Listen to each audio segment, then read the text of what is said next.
Yeah, I see a different setup entirely on.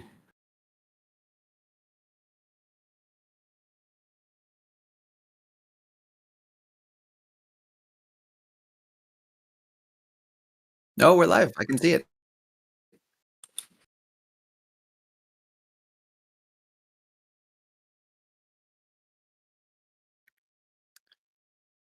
We are live, buddy. I can see your face on the YouTube. I can hear my voice. Hi, everyone.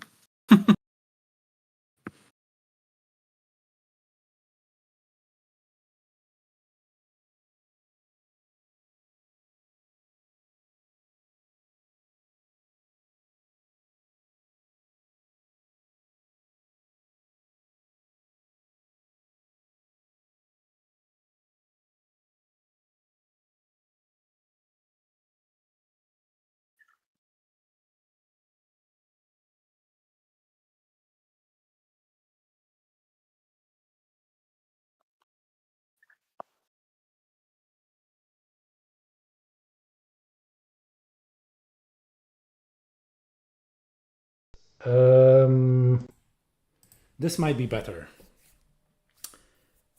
Now you might also hear me, which is handy to have. Okay, I was not selecting the right audio. Can you confirm, Bjorn, that Bjorn, the orange guy stuff, was the person who was on the first Spill the Bricks? So he's here to watch who he handed it off to. Okay. Yeah, I guess that confirms it. Then I'll welcome everyone to the second episode of Spill the Bricks. Um, Basically, all the previous episodes and streams were a bit me doing tests to do the setup because I talked to Richard a few months ago with the idea of why not just do a stream, but between asking and then actually being ready to do that, I wanted to do some tests in order to avoid all of the problems I had during the first few streams, and even now we had a few hiccups, but now we're here. Um, so just very quickly, the idea of Spill the Bricks is that I chat with some people from the Lego community, and in the meanwhile, both me and the person build a Lego set. And today we have on the stream someone, if you watch any of my videos, you probably already know the name, if not the person in question. 2bricks, aka Richard. I don't know what you prefer to be called during the stream. It's okay. You've already doxed me, so Richard is fine. No, Okay, I was kidding. sorry. No, Richard is fine. 2bricks is fine. Every now and then, for the thousands of new listeners pouring in who haven't been listening from the beginning, you can just say 2bricks, who has a rebrickable store that you can visit to get high quality MOCs. Just work it in Yeah. organically every so often. Okay. I had it ready at the Hi, end, everyone. but yeah, let's pepper them in. Can't start early enough. Um, so perhaps a little bit of an introduction for those who have not watched any of my videos. You are a YouTuber slash custom brick build designer. People might know Yes. you from any of your ultimate play scale Star Wars builds. I've had a few filmed and videoed and put on my channel. The ghost behind me, if I turn the camera down a bit, the Mantis Stinger, which I called the best Lego builds I've ever made. I So nice. think I also have the Fondor somewhere, but where did I That's okay. put it? Somewhere around here is the Fondor. When I realize where I put it, it might be downstairs. Yeah, no, I put it downstairs in the thing. The Imperials have captured it. It's okay. The Imperials have captured it. Luthen, spoilers, did not make it. No. Second thing you're known for, that might be a bit more obscure is that you have also made a um, very extensive micro fleets, capturing, I think, most of the ships that exist or that come to pass, especially the recognizable ones, from basically the whole trilogy, the trilogy of trilogies, I guess, Yes. nine topology. And then, yeah, sorry. Yep, that's correct. I not just the trilogy of trilogies, but all of these supporting elements as well, such as video games, comic books, obviously the animated shows and live action shows as well. It's all in there. And I'm trying to expand it, but I'm slow and my attention is divided. You have many projects in many different spheres. I Yeah. think we've all noticed. But Yeah, and I figured out why that is this year. Because I have I just realized I'm about to be 40 years old and I'm like, oh wait, I think maybe I have ADHD and I and I do. So I'm very good at starting projects and I'm also very good at abandoning them. yeah, although I haven't been diagnosed, I when I read through some of those things, they also seem familiar to some of my things, so I can imagine what it is like. But sometimes you do finish a project, like we finally, after like 3 months, we're here having this little chat. One final thing I wanted to touch on to kind of round off the big introduction is that you've also, the big thing you are, I guess, known for is that you've also made several famous wizard school pieces, kind of from Yes. previously well-known author that is now a bit more murky. So let's call it wizard school Yes. fantasy Yes, I've made a series. I've made a giant castle where kids go to learn magic and be in mortal peril. Those are the two things they go there to do. Um, yes, and it's a big ongoing series that I'm adding to, and I'm still continuing to add to, even though people still to this day send me nasty messages to say that I've abandoned their favorite thing, the thing that they followed me for. I've not abandoned it. I'm simply not publicizing it as much because we don't want to bring any more visibility to that aforementioned murky author. So, I do seem to remember that a name who is less murky, Stuart Craig, the set designer. That's bit who you paid homage yeah, to, right? So I guess we can yes, still mention him. yeah, Basically, it being an homage. So that's kind of the quite a well-rounded already things you are known for, types of builds you have made. And then kind of to get us started into the chat section, where hopefully I'll shut up a bit more and leave you more space to talk. That might also be my HDHD, right? Constantly trying to yeah. fill every minute. So first to everyone watching, I wish you all a happy 2026 and may the pile inspire. Now, second, can you explain to us what the pile is? Yes, the pile. R.I.P. The pile is no more. But what the pile was in the 2bricks lore. I had my organized drawers with all my parts, and I had crates with things to be sorted, and then I just had a big pile right in the middle of the room, right underneath of my display tables where my magic castle sits. That was just a big mound of stuff, of Lego of all types, and it's actually been separated out into crates awaiting sorting because I'm actually redoing my whole setup, my whole like organization from all my Lego. So yeah, the pile has been decimated, unfortunately, but it lives on in our hearts and memories. Now, like as a meme, it was funny, but I do also remember that you gave kind of some context to it.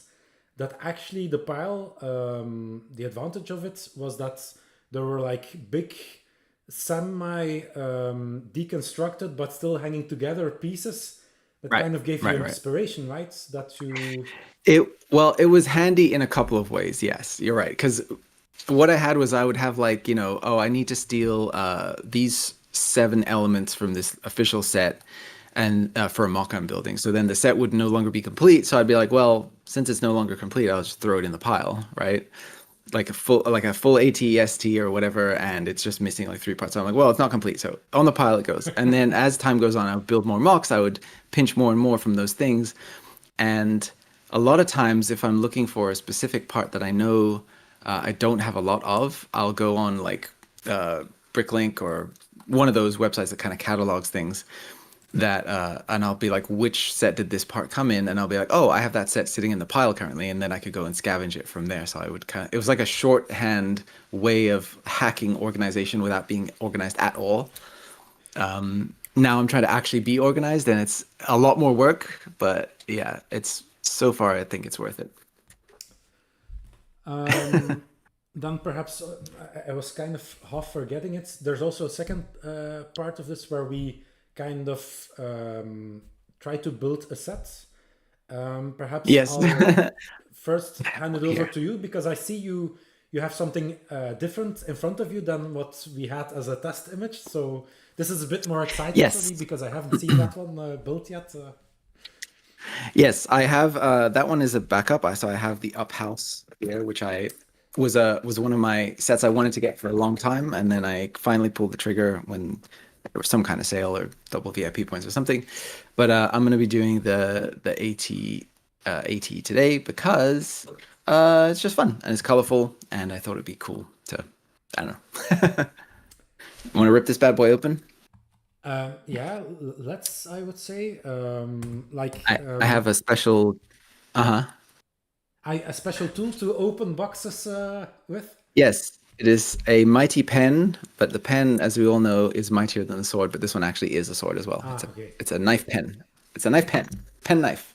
Yeah, I try to use like brick separators to kind of wedge in there and then slowly wedge it open, but yeah, with mixed results. So I used to just slide my finger underneath this lip right here, and the amount of paper cuts I got, I tell you. So I'm knifing it from now on. yeah, but then you have like this edge that is a little bit bent. That already like I don't know why because I open the boxes and then I just put all of them on the attic and never look at them anymore. But the idea of not having them anymore kind of seems scary. You're a box hoarder. Well, at a certain point, because I was taking up too much space in the attic, I started getting rid of some of them. But like of all the big series, like every UCS model I have, or things that basically cost over $100, or in another way are very memorable, I keep all of those, and yeah, by now that's a lot of boxes. Yeah. Oh, But please yeah, let me know if the Lego jiggling is too loud, by the way. I don't want to overwhelm the audio. can you test it? Yeah, like if I'm putting this down, dumping the parts out. For the moment, Is it I don't even hear good? anything. Probably your mic is Oh, okay, good. standard Discord kind of gets rid of Yes. certain noise. Yeah, it's got a pretty Quickly, effective noise gate. before I start building, I thought I'm quickly going to change over no to the big one. So there's a few options. You might have seen that there's a little poll in there. I thought as a test to see if there were people in here, but let's just look at it that way. The idea is basically to leave it up to you what I will be building.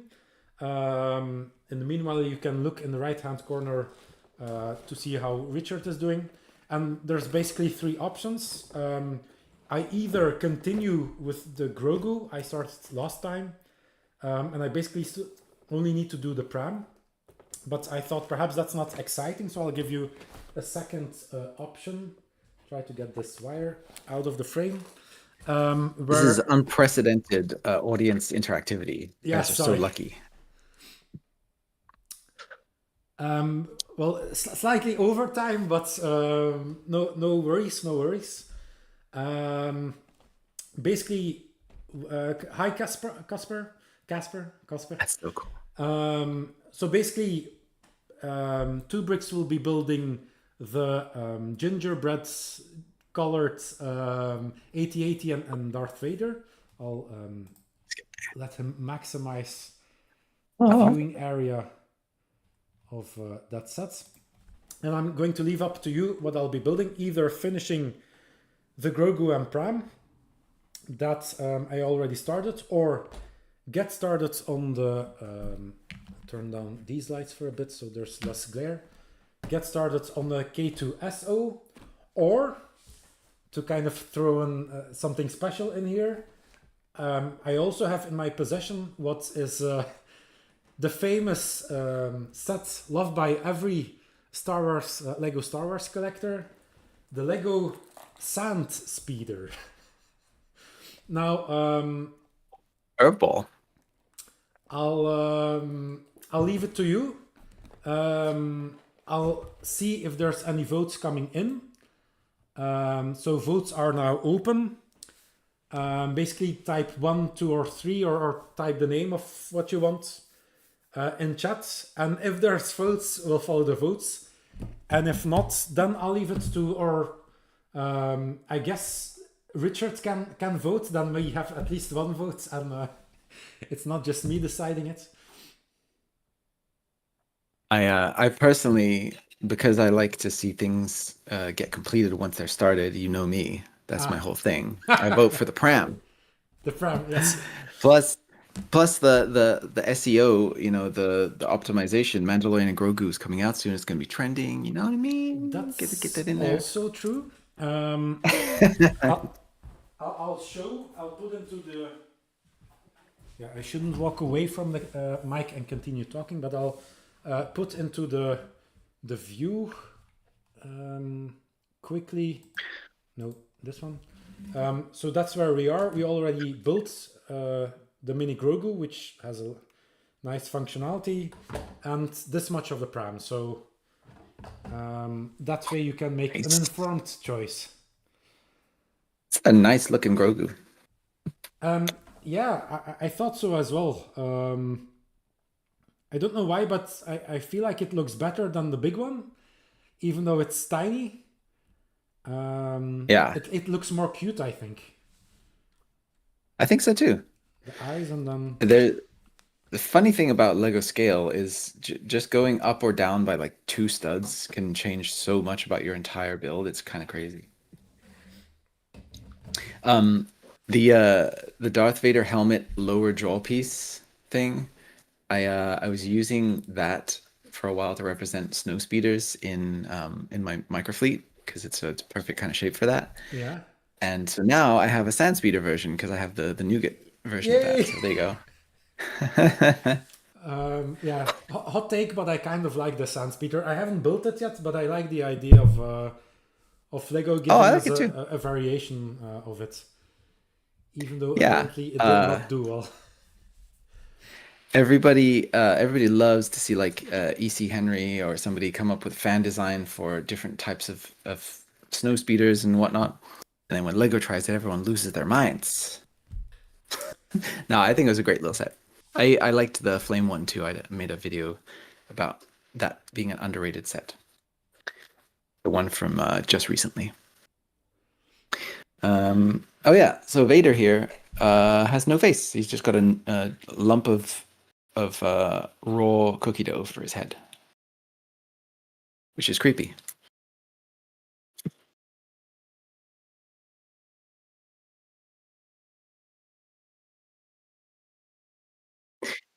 Yes.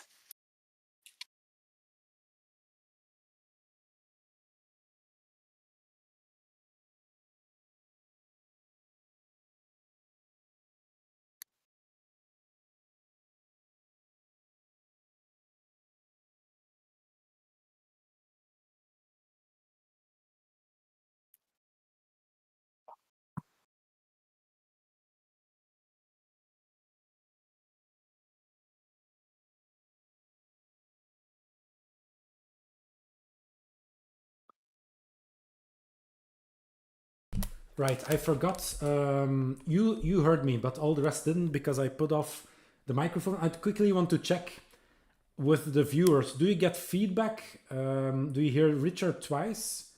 Because I wonder if my mic is also picking up Richard, who is now coming out from um, my what's it called again? And I'll do a test to test that. We're testing if I am doubled up.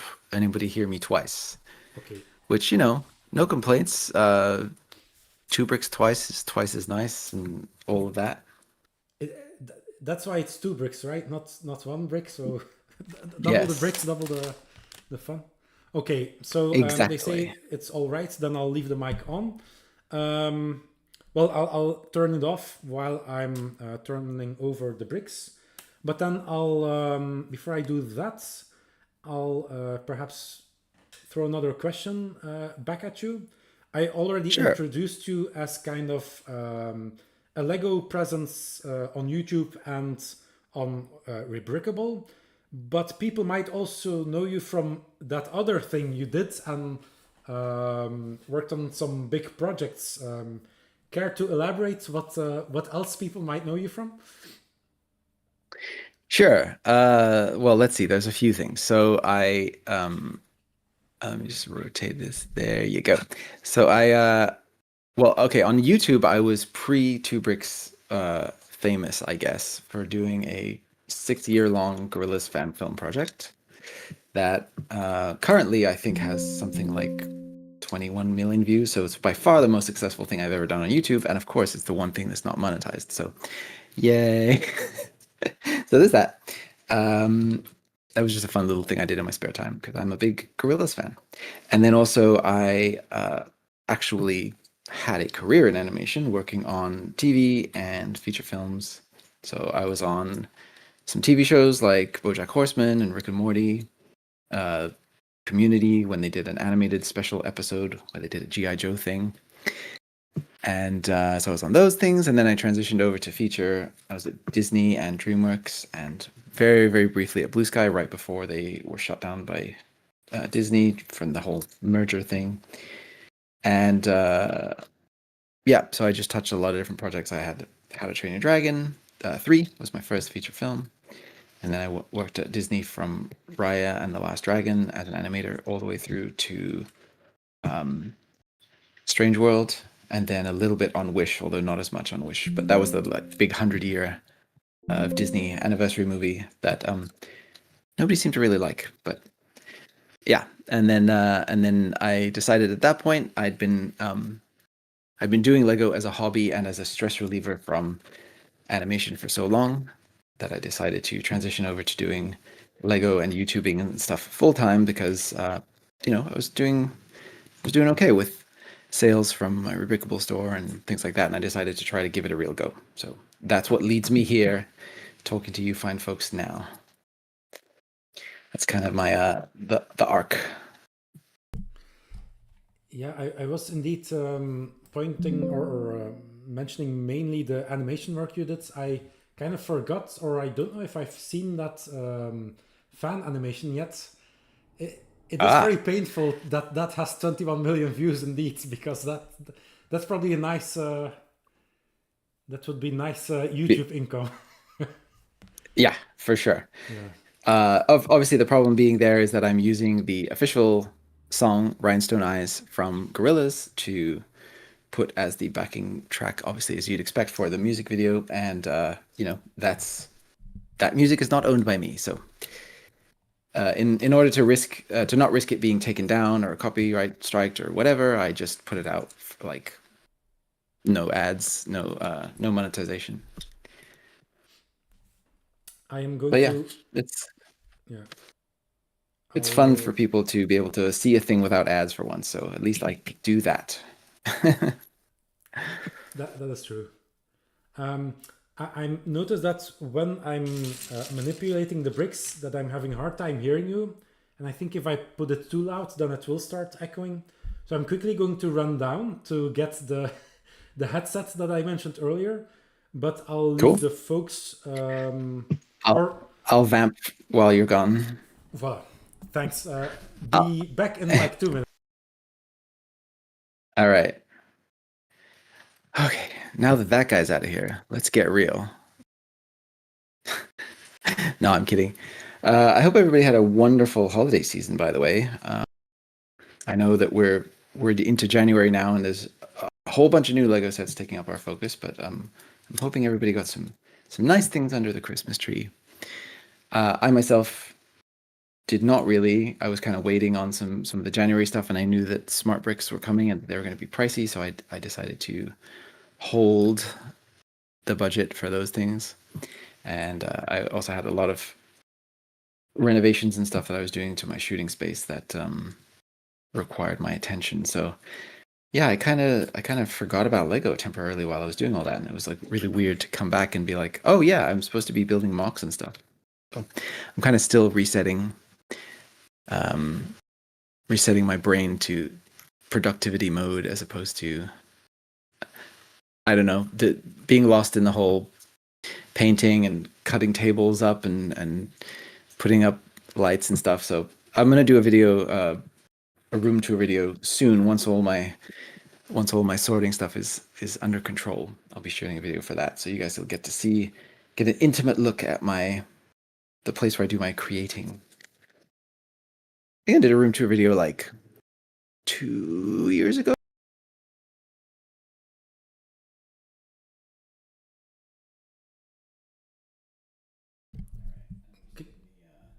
I'll do a sound switch now. So there will probably be no sound for, I hope, a minute, and then we should be back.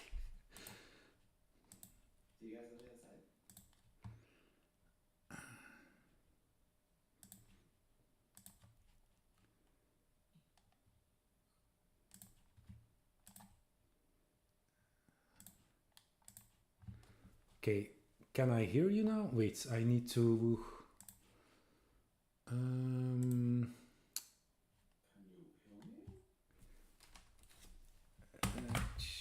The problem. Can I also?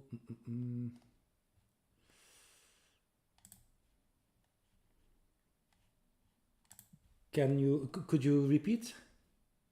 Check, check, check. Okay, I can Testing hear one, you. two. So now I'll check. I think you're back, right? If you give another check. Hey Yeah. everybody, check, check, check. Am I on? Is this thing on? Yeah, I think I both hear you and the people back home hear you, so that's ideal. Cool. Yeah, thanks for the vamping. Yes. If you wanted to continue the vamp, you're welcome. If you want another question, you can also ask that. No, like this. Yeah, no, hit me. What are all your burning things that you want to know? I want to know what you want to know. Well, continuing on the animation information, if you look at your videos, you've used that animation experience to make like the intro where you animate all the figures coming together and making your logo. Yes. Do you think that background also informs in a way how you design your MOCs? And if so, how? I think so. Well, maybe a little. So, okay, my the stuff that I was doing before feature when I was doing 2D stuff, I feel like there was a lot more of this feeling that I had of really wanting to go in deep into detail and perfect every little thing. Like an example being when you're working on a show that's animated in way back in the day, Flash, right? Then they switched over to mostly Toon Boom, but same kind of principle. You'd have to redraw the poses for things that you didn't have, like a hand or getting the elbow just right for a certain bend. And I would always go in super, super, super deep and like make sure that I connect the lines perfectly and like fill in the color right to the very edge, even though it's 1 pixel and you'll never see it. And then I realized that like I really like detail, and I've always been like that too with my drawing. I always go like whenever I draw stuff, I always go details first and then work out from there, which is obviously not the approved correct way to to do stuff. You're supposed to start loose and then get more detailed over time. But so yeah, I'm almost like a 3D printer in that way. I'm just like printing out lines of finished surface, and then I just go from start to finish. And I kind of do my mocks that way too. So what I had to really focus on actually is like not just getting lost in the building a bunch of detailed sections and then being like, how do I connect these, and then kind of having to struggle, but actually planning ahead a little bit more and thinking about the internal structure first, and then building up. So I in a way, it kind of worked against me because I was so obsessed with the skin of the model and the finished thing, and then I was like neglecting the structure stuff. But as far as like animation skills go, like I really do genuinely believe that there's nothing that you learn in life that is wasted. So I really try to use everything. Even if it's like, oh, one time I had to learn how to do this one very specific thing for a show that I was on. I try to like lock that away and deploy it elsewhere if I can, because then it's free skills, right? You may as well throw them in there. Got some Christmas gifts from Darth Vader. Aha. Um, can you tell what those represent, or it's just Christmas gift? Yeah, it's Yeah, they're just generic Christmas presents. I think this one is probably actual a gifts. bomb blow up rebels with, Yeah. and this one is evil dark side crystals that Darth Vader is going to crush up and then snort so that he can keep his dark side powers maxed out. So Darth Vader proving that even if you're on the naughty list, you still get presents. Uh, Yep. I was wondering, picking in on what you just said, that possibly this process of having to figure out that sometimes you need to think of structure. I wonder if that has anything to do with the T6 shuttle you had to build quite Yeah, infamously. that's part of it. Yes. Well, it was really no, it goes all the way back to the Millennium Falcon. That was the first time I really realized, like, oh wait, hang on, I can't just wing it. I have to actually like stop and plan this out a little bit more. And then when I got to the Stinger Mantis, I knew obviously from what it does in the game that I was going to have to take the structural side of things seriously, because it's got a bunch of crazy moving stuff, and that's why I ended up ultimately doing two versions of it, because I didn't crack it fully the first time around, and then I had to revisit it and make it better. So yeah, I'm trying to be.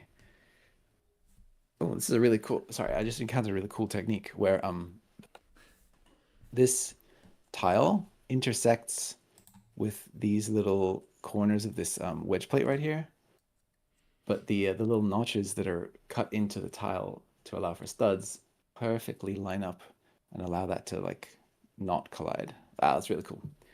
Nice job, Lego designers.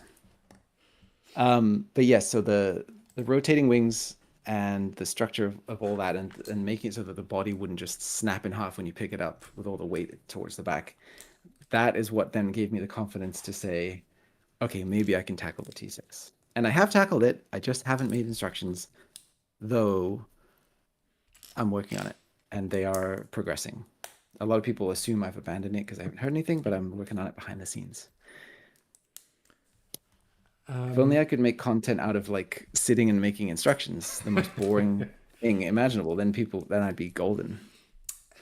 Yeah, I don't have proper taste because I've already suggested a video where you just went over how you were able to score the minifix from the Death Star for Yeah. free between between brackets. Yeah. Yeah, we should caveat that. So what you mean by that is that I Yeah. put in an awful lot of effort to Yeah. purchase the Death Star, make a video reviewing it, make a modification video or two, and then complain to Lego that the set was actually quite bad quality, and then have them apologize to me by sending me an extra hot tub stormtrooper to make up for all of the malformed pieces that I had in my set.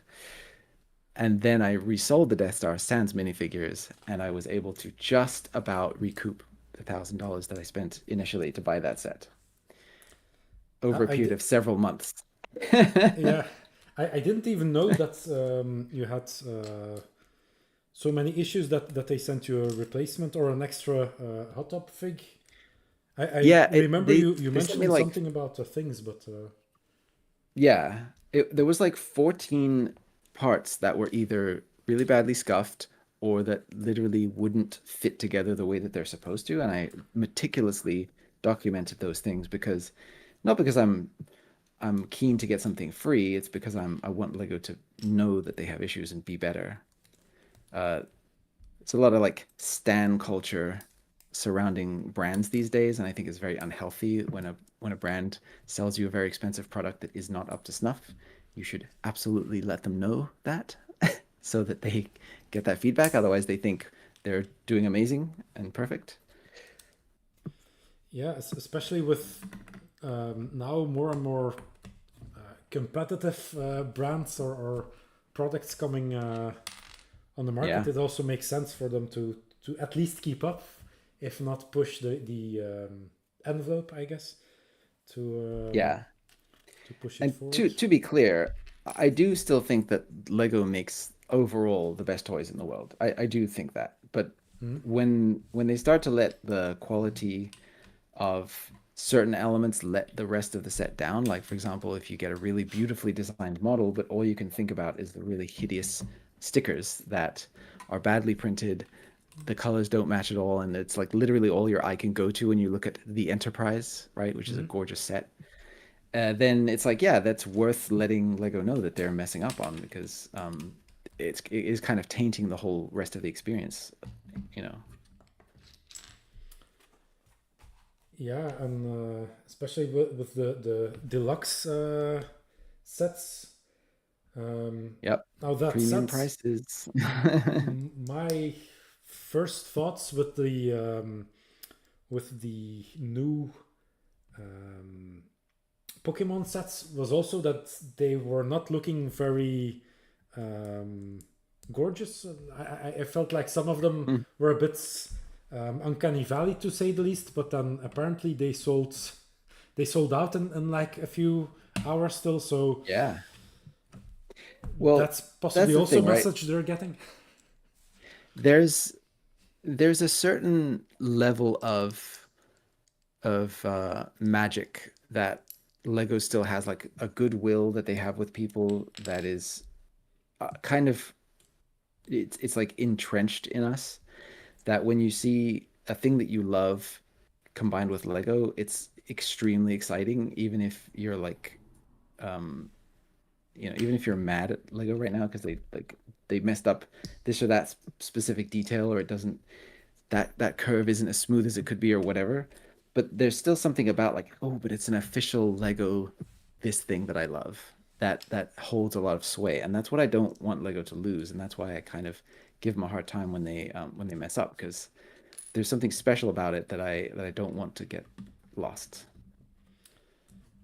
Yeah, I think it's the nostalgia factor that is for me at least connected to the brand, right? If you have all these other bricks, it's like you say, yeah, but then it's not Lego. So um, I Yeah. kind of get that.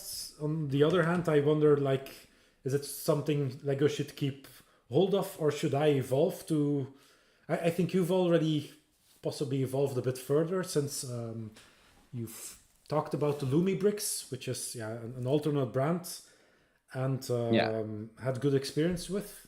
I think one of the Mhm. first alternate brands where you didn't have like feedback that, like you say, the problem you had with the big Death Star set was that some of the bricks didn't feel like they connected well.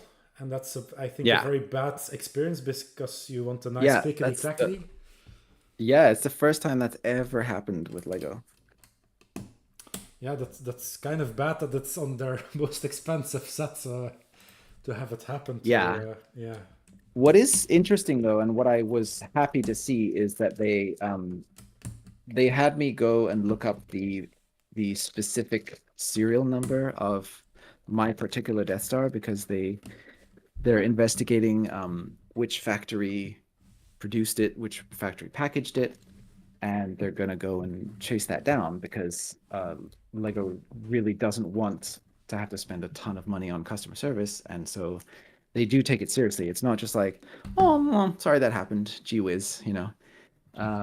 So that, I was happy to see that, and it does seem to be that that was an isolated thing. I've built a bunch of sets since and not had any more issues, but that one in particular was like, what a set to have it go wrong on, right?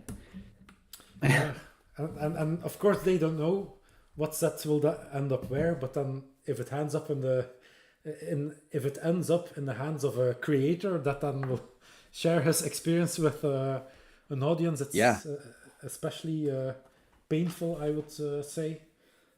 Yeah, I But mean it's like restaurant critics, you know, you have to treat every customer like they're a critic because yeah, one of them might be. and it's also like then they make it up in I think the area where Lego is also well known for. Like if you have a problem with a certain brick or something was not correct, my experience has also been just yeah, you give them, I think through the websites there's a forum somewhere, you say what sets, you Yeah. also say where you bought it, but it's not like it's for an investigation or something that they want to really make sure that you got it from there. No, it's more like you say to kind of do source checking or something, and then a few Yeah. weeks later you get a brand new, or a few days later you get a brand new. For me, it was a sticker sheet that was missing, I think, or some kind of brick. And another Yeah. well-known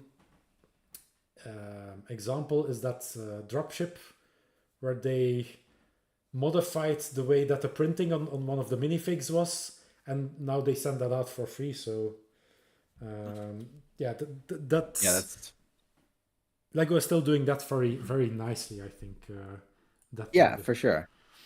And to be fair, also like Lego, I've worked at Lego retail in the past when I was first starting out before I got my first animation job, and so it was back in 2011. And back then, the amount of scams people would try to pull on Lego was absurd. I like I witnessed with my own eyes somebody return a set and say all of the minifigures were missing from this set, and you're like, okay, all of them, and they're like, yeah, and you're like, okay, they were which bag were they in? And they're like, well, there was a bunch of different bags that were supposed to have minifigures. They're all missing. And it's like, okay, so either I mean, but you have to take their word for it, right? But either they're lying, or somebody else returned that set after having removed the minifigures and did exactly the same thing that I'm thinking that this person is probably doing in front of me right now. But back then, Lego was just like, well, no questions asked. We'll take it back. You get a full refund, no problemo. And we would open those sets up and we would throw the bricks into a big bin and then we would sell those as bulk. And they don't really do that anymore because I think it was just simply too easy for people to run scams. Uh, you know,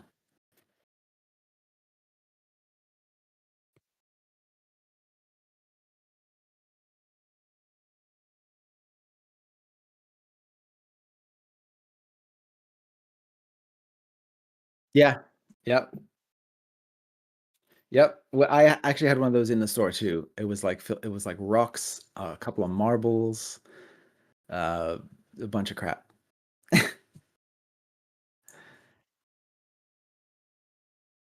Yeah, yeah. So I think Lego does try to respond as best they can to eliminate scamming, but also not hurt the genuine customer base. And I think for the most part, so far, I've liked the way that they've been able to pivot. Like putting minifigures, you know, minifigures used to come in the first bag. You would build all the figures and then you would start on your set, right? And now they spread them out because it makes it less easy for someone to say all the minifigs were missing or the bag that had them in was gone. Yeah, stuff like that. right.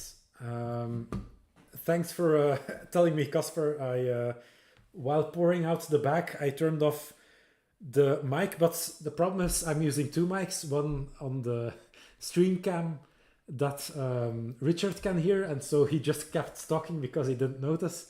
And one Oh, for sorry. your audio. So Richard did hear my question, but you can probably reconstruct what my question was or my argument. Yeah. What was it now? Shit. Oh, can we swear on this? Poop. What was it? Yeah, we're probably far enough in that it's not Yeah. such a big problem. Probably not too much because otherwise it still No, gets no, flagged. we'll keep it to PG-13 cuss words. Don't worry. Um, I'll modify and go with poop from now on. yeah, It's really funny. excrement. Whenever you're Yeah, sorry. around, yes, yes, Yeah. doo doo. What is the Star Wars one? It's Poodoo? Banta poodoo. yeah, Poodoo. Poodoo. Yeah, that's right. You know I've what's used funny that though? on. Yeah, every Sorry, yeah, yeah. never. No, no. I was just gonna say, like, whenever I'm around a friend that has young kids, I because I can't curse around them for some reason, that's all I want to do, and my brain just keeps throwing out curse words. And I'm like, oh, stop it, stop it. Oh no, you're ruining this child.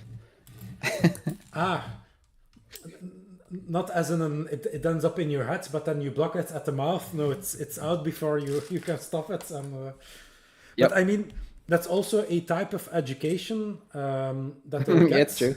And then if they get it while the parent is still there to correct it, it's better than to only get it at school, right? So, in a way, you're You know helping. what? That's what I'm gonna tell all the parents in the neighborhood next time. I'm gonna exactly tell them that. That's how I'll I be would try like, to get away with it. Core Fluxo said it, so it's must be true. He's on the internet. See? And if it's on the internet, it can be wrong, right? No, wait. Yep, that's proven fact. That's science. How's your pram going, by the way? I keep looking over to see if I can catch a glimpse of it. I'll put it full screen for a bit. I do. There should be a bit of a delay, but it's on low latency, so I think it shouldn't be more than 5 seconds. I hope.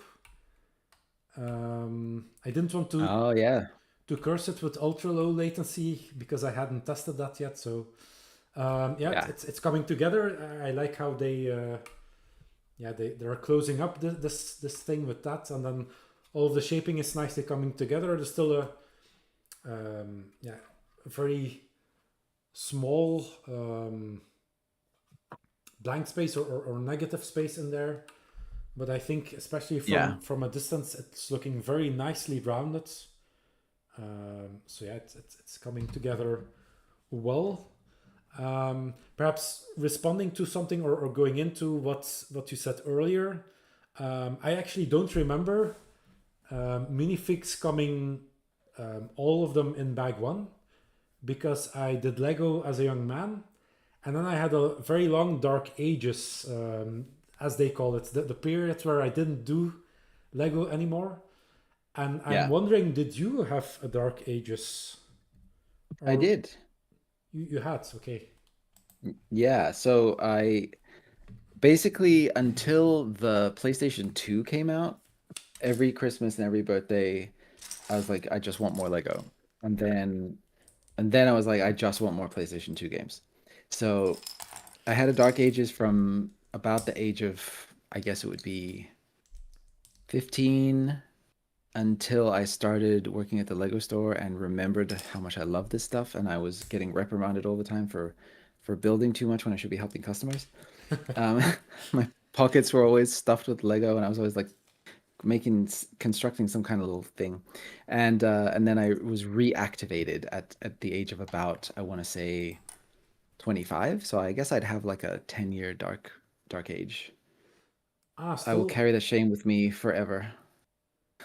that's still yeah that's bigger than I thought. Um, when the PlayStation 2 came out, so that's also like 2000. Wait, that's for GameCube, right? So 2001 or 2002 or Let's see. something. Something like that. So you caught the very beginning of Star Wars being introduced to Lego, if I then place the Yes, timeline I correctly. yep, I got the first couple waves, and my interest very quickly waned in Lego Star Wars because I was at that point where they were making cool enough stuff, and the stuff I can appreciate more so now. But at the time, I was like, I don't know, this looks kind of like lame toy stuff. It's not really that cool for me. And then they didn't really start making like what I would consider to be absolute peak sets until around 2008, 2009, when the designs really started to hit what we consider to be a modern Lego Star Wars standard. And then I was hooked back in. I was starting my Dark Ages right around the time that Bionicle was getting really popular, which is really funny because that's like for a lot of people that's what brought them back into Lego, right? But for me, I was kind of like, I don't know what this is. It's not Lego. These are like action figures. What is this? So yeah, I had a lot of stuff that I didn't appreciate back then that I look back on now and think, man, if only I knew, if only I knew what I was missing. Yeah, I think there might be a bit of a difference there in America and European Lego because I bought a few lots with a lot of Bionicle in it, and since I didn't have nostalgia and so for it, I just tried to sell it, but it didn't. I couldn't get that to sell. So basically, I put all of it like 15 or so Bionicles in a bin. I think I sold it eventually for €4, just in like Damn. a garage sale because Yeah. no one was interested and neither was I. So yeah, why would I hold on to it? Yeah. Um, yeah, picking up quickly on the chat, it is true that for me, I think it started for a few years before for the Nintendo 64 because I was a Nintendo boy. So possibly, if we would have met back then, we would have said, "Yeah, no PlayStation, no Nintendo." But now we're all, I hope, past that, or perhaps you never were taking sides in kind of a way to defend what you had spent your pocket money on. Yeah. I I was never same goes for the like PlayStation Xbox debate. I was always like I'm I've been doing PlayStation this whole time. I'm not intending to change, but also like peace be with you, brother. You do what you got to do. You get whatever game console speaks to you. And yeah, I went all the way through and I have a PS5 and I've never switched because I just get stuck and I like what I like. Well, I do say I have missed like the whole PlayStation 1 and PlayStation 2 era of games. I did when the PlayStation 3 was out. I was already together with my now wife and then a girlfriend, and she got a PlayStation 3, so I did see a bit of that. And I am thinking when Yeah. I'm going to Japan later this year of possibly trying out some of that PlayStation stuff. But I see you've hit a milestone. Yeah.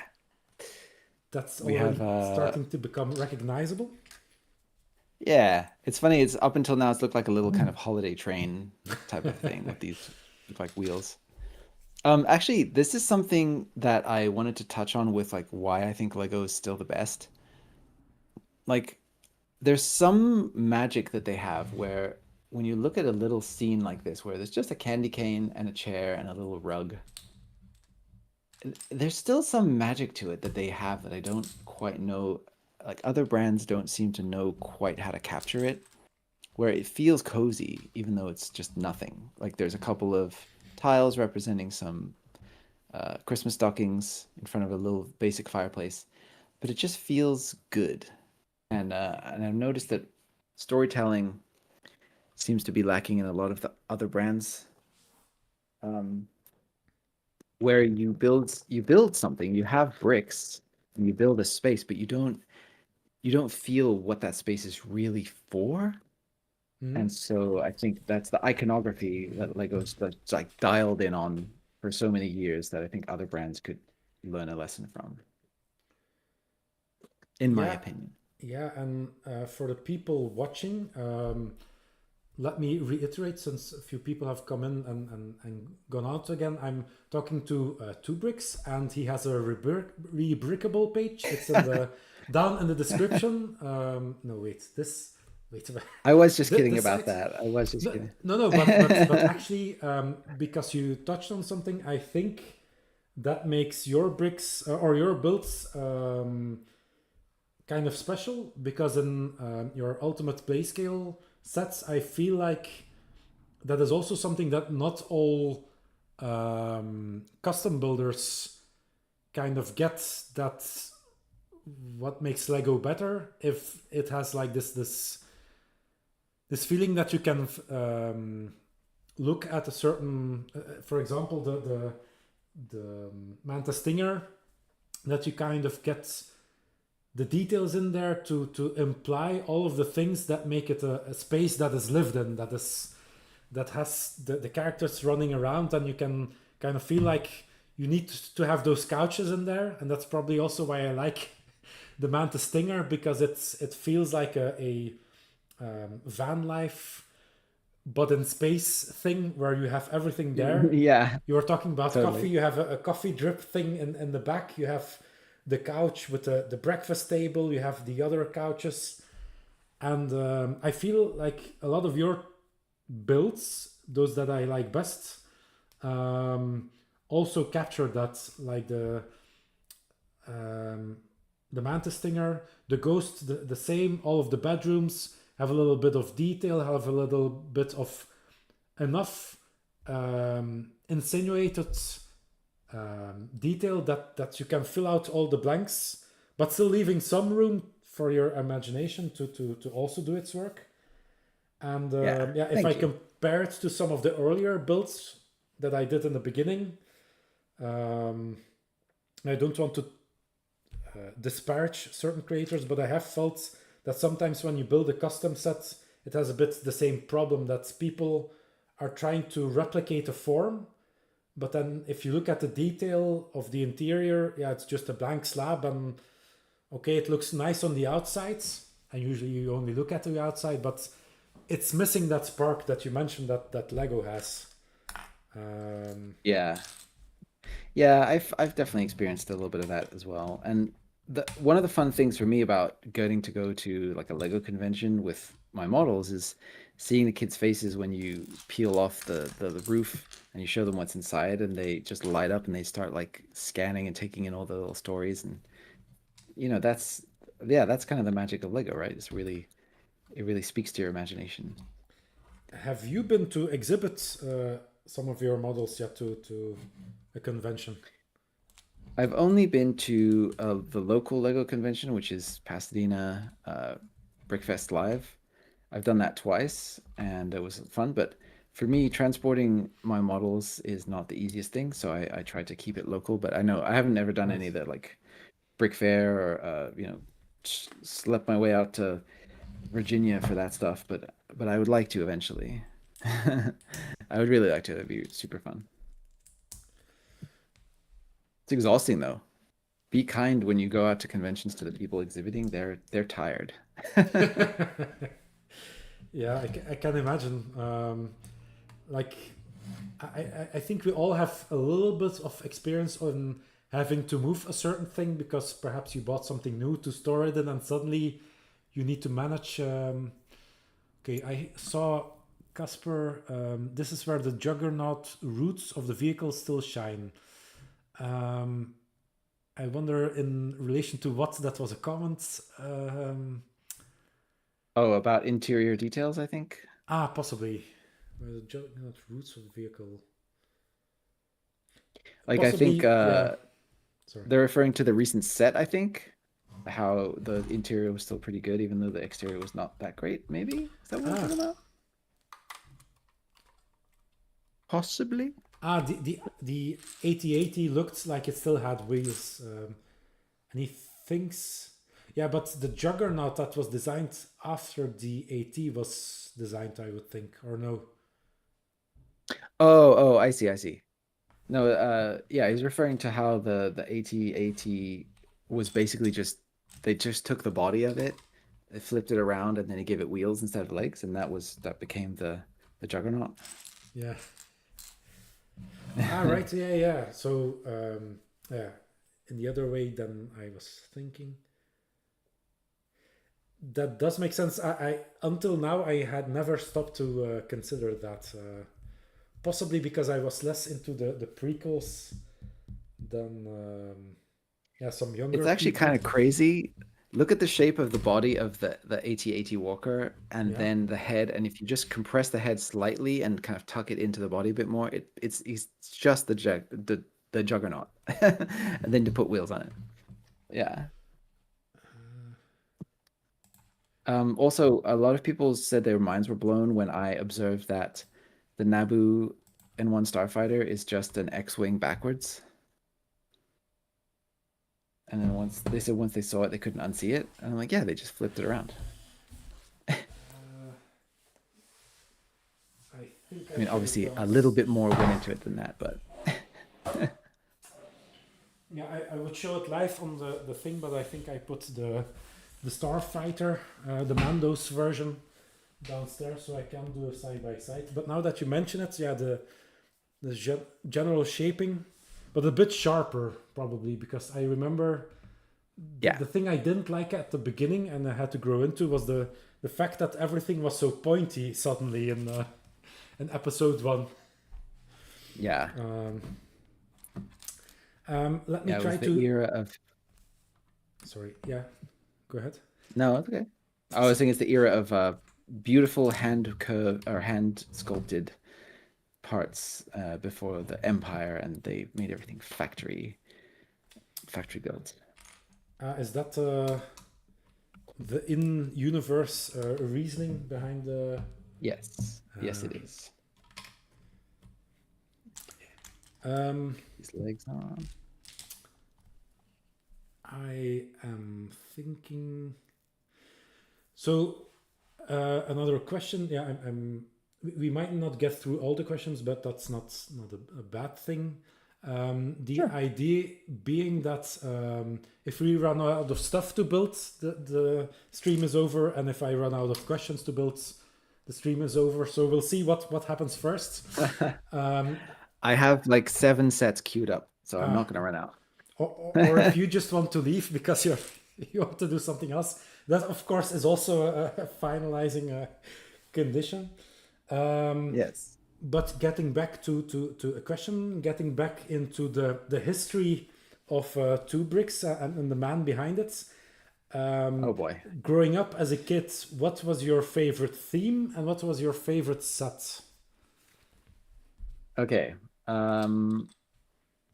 Until Star Wars came out, because that immediately became my favorite theme. I loved um, the few classic space sets that I had, which I had gotten at like yard sales and stuff. That theme was discontinued before I started building. And then also the aquanauts and aqua raiders and anything underwater. I love when I was a kid. I loved the idea of being under the sea, as it were, and so anything that could kind of speak to that, especially like big yellow submarines, I was like, oh heck yeah. So that was my jam for sure.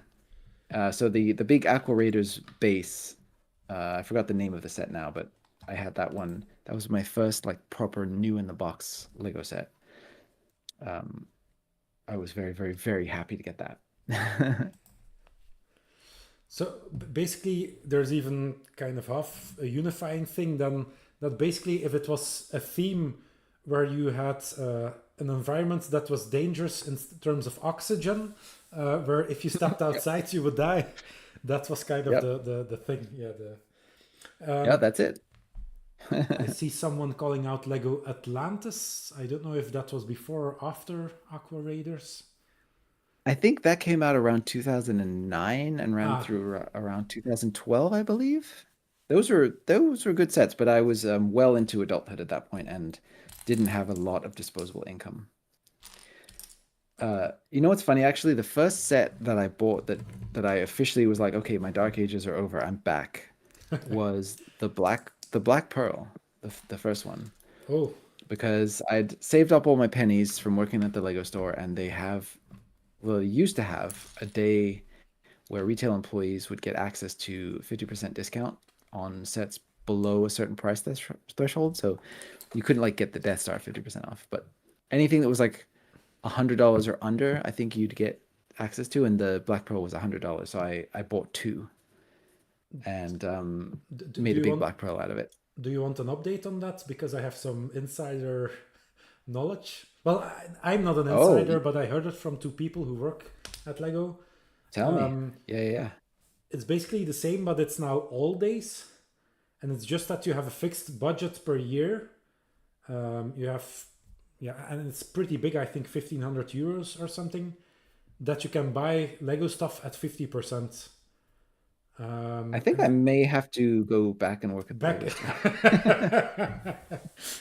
yeah, I've also had like I've been considering depending on how the next few months go, I might need to do some jobbing again, and I have been considering like applying at the Lego store as well for a few, because I think they can do part-time things there, and yeah, that would be a convincing argument to basically lighten the Lego load a bit. Yeah. I gotta Um, say, I worked a fair amount of retail in the beginning of my job having life, and the Lego Store was by far the most fun I ever had. I mean, it's just a very fun place to work. So you can't go too far wrong. yeah, I think retail in general in the United States also has a bit of I think a different vibe and a different reputation than here. There's a lot of people who kind of don't Yeah. treat people well if you work in retail. I feel that's Yeah, less of an issue here, but yeah, it's everybody who is American goes to Europe and complains about how poorly the customer service like treats them, and then everybody who's European who comes here is shocked by how poorly everyone treats the retail workers. It's just kind of a weird American cultural thing that like you're expected if you work retail or work as a server, you're expected to be treated as subhuman scum by the customers. I don't know why people do that, but people do that. It's very unfortunate. yeah. Um, I I think maybe yeah. some of it is like I'll never be a billionaire, but at least I can make this guy's day a little bit worse, you know? Maybe that's Yeah, where it comes from. kind of a bad type of therapy, like aggression therapy or something. Yeah, Yeah, yeah, exactly. at the cost of I remember somebody, the cost of someone's soul. yeah. So Uh, I remember hearing like people, there was a little bit of that in England where I grew up too, of like I went on holiday to France and they was all so rude to me over there. Because like they don't smile, like they're just like, yeah, I'm doing my job. Here's your table. Sit. Order your food. Like, what do you want? Like, I'm not. Whereas I think Americans and to a certain extent the people I grew up around in England were like, no, you have to look like you're enjoying it or else I'm having a bad time. yeah, I do think France, especially, has a special reputation. Even I think for Belgian people who live quite close to France, going to France is something Yeah. special. But to us, it has a certain charm. I think to be a certain novelty to be treated like that. But I don't think the Americans usually take it in that way. Yeah, It's yeah. part of the charm, right? That the waiter needs to have like a cigarette while he's talking to you or something. Yeah, it's exactly. Yeah. I think a little bit of healthy oh, I don't know if you can hear my dog is drinking back there. It's very loud. She's like a little bit of healthy like being spoken down to by someone whose services you rely on. It keeps you humble. It's good. It's a good thing. And they're they're facilitating your transaction that you want to do. So you should be nice to them. They're making it happen. And they're also just people like you are. So perhaps give out what you want Yes. to give back, or want to have given back to you or something. Um, Yeah. We don't really have any of that golden rule nonsense here. It's just kind of like get yours, scam everyone you can along the way, uh, and then rub it in their face and then have a podcast about it. there is a question. People ask if they can see the dog, but if it's Parker, I don't know if that's a possibility since. Yes, Um, my one doggy son Parker, he's a little bit under the weather right now. He was actually at the vet overnight, yes, or 2 nights ago, and then yesterday he was home with us. But yeah, he's not feeling very well right now. And my other dog Cash, if I tried to bring her over, she would probably bite me. So sorry. so friendly from a distance. A bit like my Yes. younger dog. Very friendly, but if you try to pick her up, she becomes very nervous, and yeah, chaos will ensue. Um, Yeah. so you had Lego Dark. I'm going through my questions. You had Lego Dark Ages, and you came back with the Black Pearl. For me, Hmm. it was the Slave One, by the way. Um, Nice. The do UCS one? you? Yes, the first one, very first UCS Slave One. The by Nice. now less perfect, since the new one is apparently better, but back Hmm. then it was kind of perfect. Um, do you still remember what the very first set was you ever got as a kid? I believe that I do. Oh, well, okay. I know that I had some sort of little like incomplete moon buggy thing. It was literally like 5 pieces. So the way that it worked is when I was growing up, my father was a interior decorator, so he would get contracts to go out to people's houses. Usually they'd moved out, and there'd be like stuff left over, and the contractors or the company would say, "Oh, you could just take whatever. There's a box over there. You can just rifle through it." And so a lot of times people would leave toys, sometimes accidentally, and I would end up with some hand-me-down toys, and that's how I got my very, very first Lego set. Was in a box somewhere. There was a little 6-piece little moon buggy with a spaceman on it, and that was like, what am I looking at right now? This is the coolest thing I've ever seen. And then I was super So hooked to it, and every uh-huh. so that immediately makes me think that your first hit was free. Yes, exactly. Yeah. They definitely got their money's worth after the first hit for sure. Um, and then I got this fireboat from the 90s. It was a red, and anytime, again, kids are simple, right? Big red boat, firemen in their cool uniforms. It was just like it speaks to your kid brain in a very fundamental way. So that was my first like set, and that was another one that was like partially complete. For some reason, there was a lot of like boxed Lego sets available at what we would call car boot sales, but what we call here in England either a yard sale or a flea market type situation. And yeah, we would. So I got a few different sets, and I got the Moonbase one, the classic space Moonbase thing from again also like mostly complete. It was such a weird time, right? So you'd see like there'd be a box and there'd be like a jigsaw puzzle and some doilies and some used t-shirts, and then a fully complete Lego set missing like 2 pieces or something, and it's like, yeah, five pounds, and you're like, what? Well, okay, yeah, give me that. Yeah, the best lots I got were kind of similar, but all of them in a box. Like you had um, one or two pieces missing from like 5 or 6 sets, but also some Hmm. like half melted candle and like some Playmobil and some other sometimes like thumbtacks in there, which was not so fun to find Yeah. out when you were like Yeah. rifling through the bottom of the box. But yeah, if you pick that, Sometimes you find a pog or two, maybe. yeah, flippos like they call them here, but pogs, yeah. Oh yeah, yeah. Or some random beads, and you have to like look twice and be like, this definitely isn't Lego, right? Yeah. There's always stuff like that.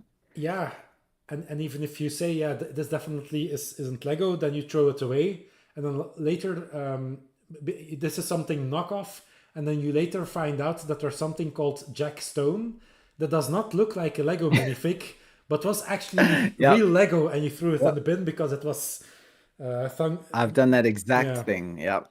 Yep. I'm with you. Or So if you get yeah, something from like Scala or what was the one with the animals? Or Scala, I don't know how you pronounce it. Yeah, um, all those. None of those look like Lego. Or Galador. Galador, that doesn't even ring a bell. What, Yeah, what is there's a lot of obscure. I think it was like Knights stuff, but it kind of looked like the Bionicle system a little bit. huh. There's a lot of weird stuff for sure. Yeah, and there's also like the bricks that I think for architecture that were like very tiny. I think M2 or something. I also had those in a box. I thought this for sure isn't Lego, so I also chucked it, and then later found out that apparently that's very expensive. Well, you live and Oh learn. no. Oh geez. But yeah, still worth it. Those secondhand lots. And Hmm.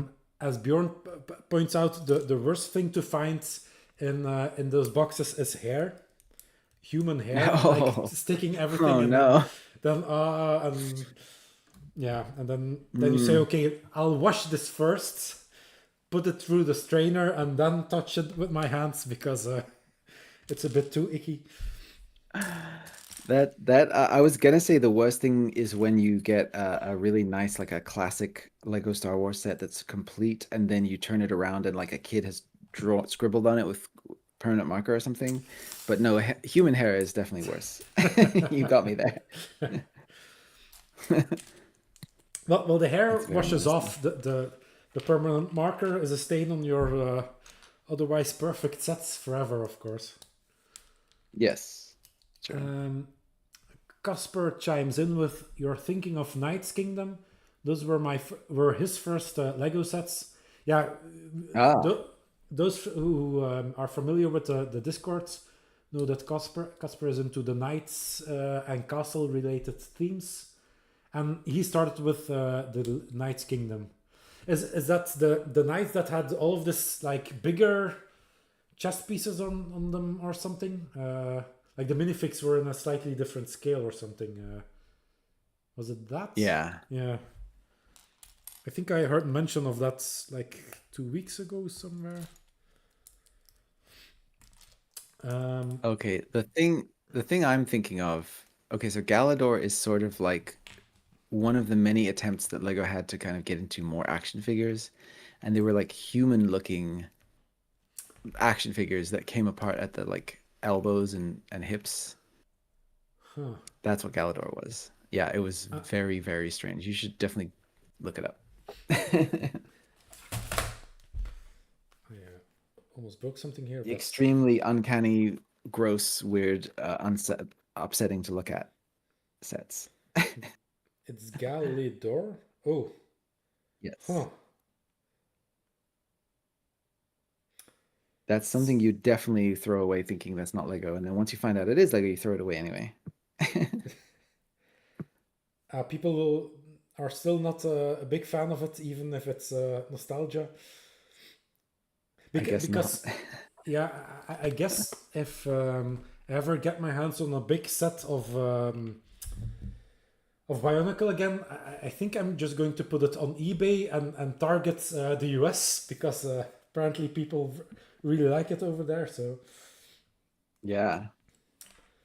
um, It was funny too because I had a bunch of Bionicle, even though I wasn't a Bionicle fan at all back then, because it's one of those things where people would see Lego and they would see and they would go, "Oh, it's for older kids." So I was getting those when I was like 15, 16. People would always give them to me for gifts, and I'd be like, "Yay, another one of these." But I really didn't know anything about the Bionicle lore or any of that. I've come to since appreciate it a lot more, though. I actually think it's pretty cool.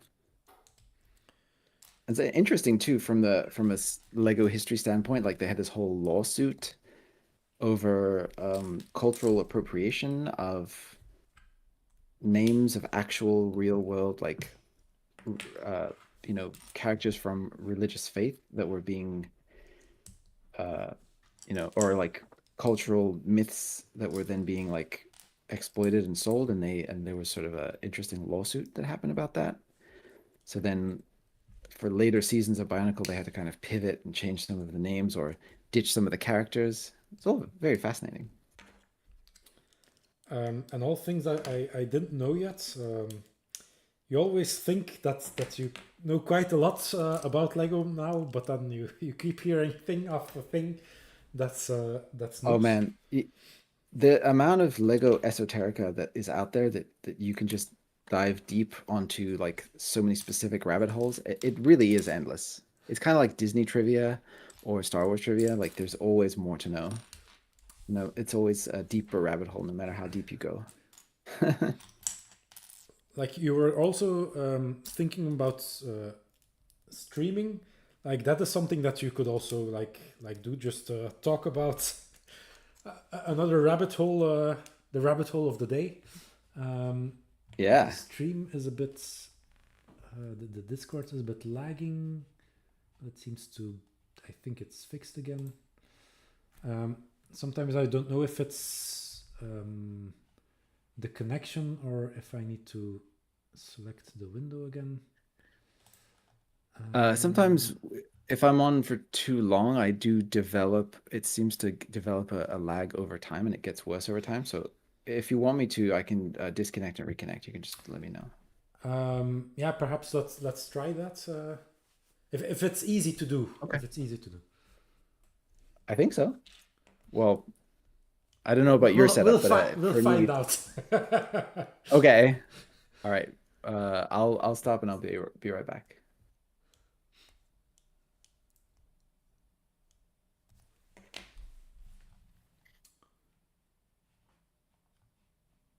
Yeah, I think that helped because I also see that your face is clearer. Like there's a lot more resolution is finer. So Okay. okay, Yeah, there's yeah. something about OBS that for some reason it like builds up this gunk under the hood that slows things down after a certain period of time. Thanks for letting us know, by the way, chat. No, it's Um, it was me. No, I have OBS open, and so from my end, I could see in my OBS that sometimes you would stick a bit, and oh, your face was getting less detailed. oh, probably for the best. I probably look better. But yeah, chat. Just to let you know, I'm talking to. I'm sitting here in Belgium, and Richard is 9 time zone hours away, sitting all the way on the west coast of, like basically on the other side of the world. So yeah, some compromises need to be. I mean, you need to be grateful that this is even possible to begin with, right? That I can just chat live with It's someone so far away. pretty miraculous, right? That that's a thing that's possible. It is. Um, Right, we're getting Perhaps. pretty close here on this AT. Getting pretty close. And what's your so you like the the coziness of the inside? What's your other impressions? First impressions? Oh, of the this particular set, Yeah. it's actually pretty respectably shaped, and I like that they didn't go too insane with the decorations. It's actually pretty tasteful so far. It's a lot of fun. I'm liking this one a lot, and the gingerbread color of the dark orange and the medium nougat is it looks tasty. I want to eat it, which is it's kind of funny because we were joking beforehand about how we can top like hot ones and stuff by forcing ourselves to eat Lego bricks on camera.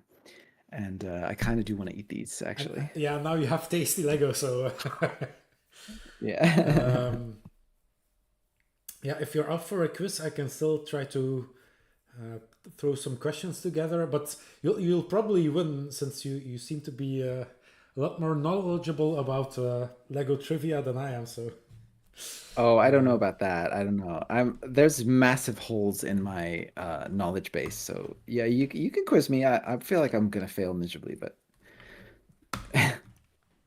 there's like whole themes that are people's favorite thing in the world that I've never even heard of. So I'm what gonna probably offend some people. what was the first thing that Lego ever made? Uh, well, they used to make wooden toys, but I know there was other stuff as well. So I'm gonna say wooden toys because that's the what comes to mind, but I think that's wrong technically. Yeah, I didn't look it up, so Furniture, right? I didn't look it up, but I think 2bricks named this channel after the duck being the first thing that Lego made. So a wooden duck, as you said, it's That's a wooden right. toy. That's right. Yeah. Um, but that's about the only, I think, trivia that I know from the top of my head. Oh, Um, okay. we do Well, have you an know yeah. Go ahead. the name Lego, where that came from? It's Swedish for um, Lego, but it's not let go. It's also like toy or something. No, It's it's a like verb. it's like I make leg got. It's no, I can tell you what it is. It's yeah play well. play well. Yes. So there's that. And also a fun bit of trivia that Jangbricks always likes to bring up to remind people, Lego fully stole the original idea and patent and the shape of the Lego brick from another company. Hmm. They just did it better, so they were the successful ones. They had better clutch power perhaps, but I guess so. then yeah. Saying that, I do remember that like the very first Lego sets I handled, I think, a very old Lego set at a convention once.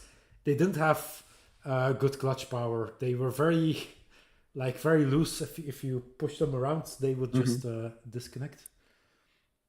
Yeah, there's a lot of Ah, stuff. Even people forget, even in the 90s, there were still a lot of issues with clutch power, and they still hadn't figured it out fully. Casper with another good extension of what you said. So like God, he also put the spelling, but it's Danish for play good. Which in Dutch we have toys are called speelgoed, which is literally speel is play, goed is yeah good. So if you put those together, play good, it might actually not be play well, but play. Yeah, I'm now wondering if it's possibly not a verb or a sentence, but the noun, just like it would be in Dutch. We'll need to look it up later, or if people are so inclined to look it up, if it's the verb or the noun collective Yeah, noun group thing. we need to know. These are Um, important things. I don't think we can end the stream before knowing. So if no one releases us from this bind, then um, no, I'm just kidding. Of course, but That's like one of those things, though. It's just history has determined what the quote is now, or what the original meaning is. So it's too late for us to change it. yeah, It's like Luke, I am your father. It's just that's how people remember it now. um, yeah, and a bit like then also for the meaner thing, as you said, the um, that Lego possibly stole the design of another company. The history belongs to the victor, or history is written by the victor. So I guess not Mhm. only in war, but also in toy manufacturing. Um, the strongest survive. Yeah. I mean, at least, a really superior product won out as opposed to like the VHS Betamax wars where Yeah. the objectively inferior product won out. Um, For those who don't know, Betamax was a vastly superior video format to VHS. the way it's been um, told to me was that it had better picture quality, but it was a bit more finicky, and that was kind of the drawback. Yes, Um, yes. but you Although say that that's not. anybody, uh-huh. Yeah, go ahead. Go ahead. Oh, well, anybody who grew up in the 90s and had VHSs knows that they were plenty finicky. So I don't know if that was the best thing to go off of. Um, Unspooling videotapes and stuff, trying to quickly get it back into the tape before it gets ruined, and to like manually crank it back after the machine chewed it up. Yeah, it's a whole thing. Kids these days, they'll never know. Well, Alpha Indigo in chat says that he still has, or they still have a Betamax top loader. So there's at least one person agreeing with you, I think, in chat. Heck yeah. Yeah, I never got into any like I never had any like laser disc or any and then DVD came out and it was all over. Everything just switched to DVD immediately I never even heard for a about while. Laserdisc until I saw it on a YouTube thing. So It I may don't have been know. more of an American coded thing, maybe. I'm not sure. Well, apparently also in Japan, because I've seen it a few times again since watching Japan things. Yeah. Preparing for the retro store visits. Perhaps another question. So I think we already touched upon your favorite theme at Star Wars. What is your favorite current official set? Official Lego set. If you have to choose Man. one and all the others you need to put in the shredder. So only one. Oh, Jesus. This is hard. Okay. I guess out of my current collection, I had so much fun building and looking at the UCS Slave 1 version 2. I think I'm gonna have to trash everything else I own and keep that. I still just marvel at that thing sometimes. The Razor Crest came very close, but the colors and the shaping is just so beautiful on the Django Slave 1. I have to give it to that one. The Django Fett Starship. And by the way, it does not hurt anyone to say the words Django Fett Starship any more than it does to say Slave 1. So deal with it. That's my Uh, hot take. yeah. Every podcast needs a spicy take for the trailer. But it's not Starship, right? Isn't it Fire Spray or something? Yeah, It's one yeah, of that's right. The You're it's right. one Yeah, it's Boba Fett's fire spray. it's one of the few things where I think like I'm quite left. I would say I'm like a European leftist. So compared to American things, I'm quite left on all positions. But it's the one instance where I don't really get why it was done because like I don't know if the name for it like what the issue was. Has that ever been I addressed? They've never said specifically. Lucasfilm, Disney, they're never going to address something like that. But I suspect that the United States complicated history with the word slave may have played a role in that decision. I suspect. Yeah. I'm done, by the way. I'm gonna bust open a Aha. new set in a minute, but ta-da! There it is. Dun dun dun dun dun dun dun. Got the candy cane laser blasters. Very nice. I think we got semi. Oh no, we do. We have nice positionable legs. Yeah, this is a fun one. I'm glad they made this. Yeah, it's just a pity that it was sold out by the time I said, okay, I'm going to get one. Um, Yeah, but yeah, that hopefully is a next bummer. year I'll try to get one Yeah, earlier and then save it for Christmas. I'm gonna put Darth Santa in here and see if he fits in his little space. Oh, he does. He does. Very nice. Okay. Um, I really enjoyed the little Christmas diorama thingy that they did for the Millennium Falcon. And I hope they do more stuff like this. It's fun. But yeah, there he is.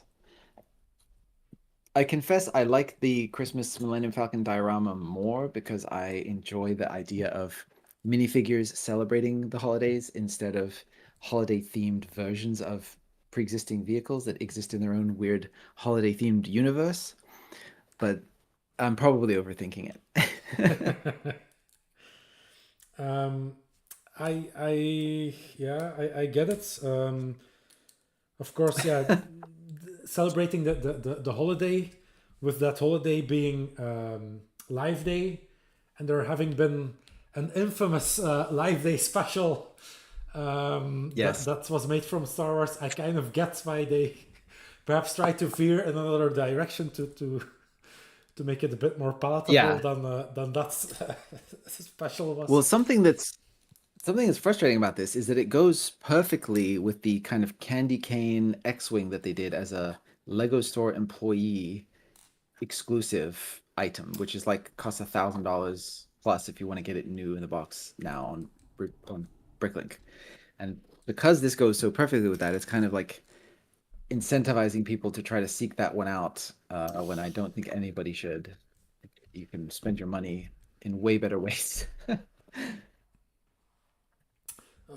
Yeah, of course. Probably at a certain point, you can also just say that of Lego in general, especially in the at the Yes, that levels is that true. we spend money on it. But yeah, Yeah. someone did point out that like just to briefly touch to close off that thing that the reasoning might have been marketing because as you said just the word in general is a bit sensitive and yeah for us like we're old people and for us yeah we've known at least me I've been watching Star Wars a long time since the time that there were only 3 movies but for the younger generation they probably know Boba Fett that name's been around in Clone Wars and so on but Yeah. the ship doesn't really get mentioned probably the same with why they're now calling what's the ship of Pirates of the Caribbean? You said it. Yeah, the Black Pearl. The Black Pearl. See, Why it's now? you don't even know the name yourself. Yeah, proving the point. So yeah, Yes. yeah. Then Yeah, it does kind of make sense. Yeah, there was a why not? theory that I think is incredibly incorrect that I saw somebody put forward that they changed the name of the Slave One and the Black Pearl because they both have to do with troubling racial histories in America, and that's not the case at all. Um, it literally is just that kids today, the first Pirates of the Caribbean came out in 2001. That was the Curse of the Black Pearl, and they don't really mention the name of the ship that much in the movies anyway, especially in the later ones. So I think the kids know Captain Jack Sparrow, so they just called it that. And oh, I have a new arch piece that I've never gotten before. It's the first thing I just opened up in this little set here. But the other thing is Lego has made the Black Pearl, and they've also made Slave One multiple times. So it's just easier to, for colloquial conversation needs, for people to be able to say, I'm getting the new, the fire spray one, not the Slave One. And it's just like it gives you another way to describe the product in a unique way, which helps Lego. A I think lot of that people will say it's because woke, and I don't think that's it at all. yeah because that to me doesn't make sense and yeah. But anyway, they'll spill they will spin anything into that kind of thing just to get the clicks going. But Yes.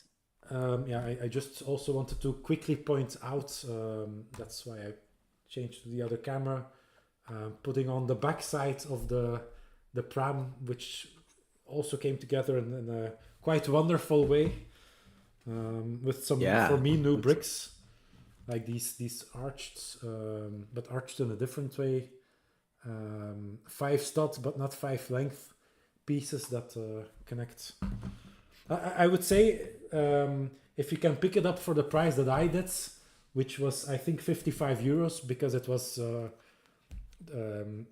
quite a good discount. I think usually it's 100 or something for the Grogu and Pram, but for 55 it's a very fun build. I would recommend it. Nice. And it looks good.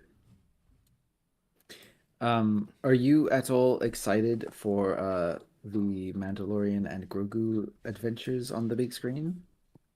Um, like I have the habit of possibly not being critical enough of things I watch. Um, like rarely I will say that something is bad when I watch it. I kind of have I'm probably kind of the the same way. the inverse problem, where I will say, "Oh yeah, I enjoyed this," until I hear from other people why I'm wrong, and they start pointing out the things, and I kind of start seeing all the things that I didn't notice because I was No, focused on the good things, don't let them. Don't and let them tear you down. then I say, yeah. I think one of the only exceptions is the very first Dungeons and Dragons movie that they made in the 90s. Like the second one, Yeah. or the third one, like 2 years ago, was very good. But for people who don't know, there was a first version of it with Jeremy Irons that was Hmm. terrible. That over time has become good if you want to watch it to just have a fun night laughing with people at how bad it is. But yeah, otherwise, Yeah, um, there's a lot of funny bad movies that can be just as entertaining.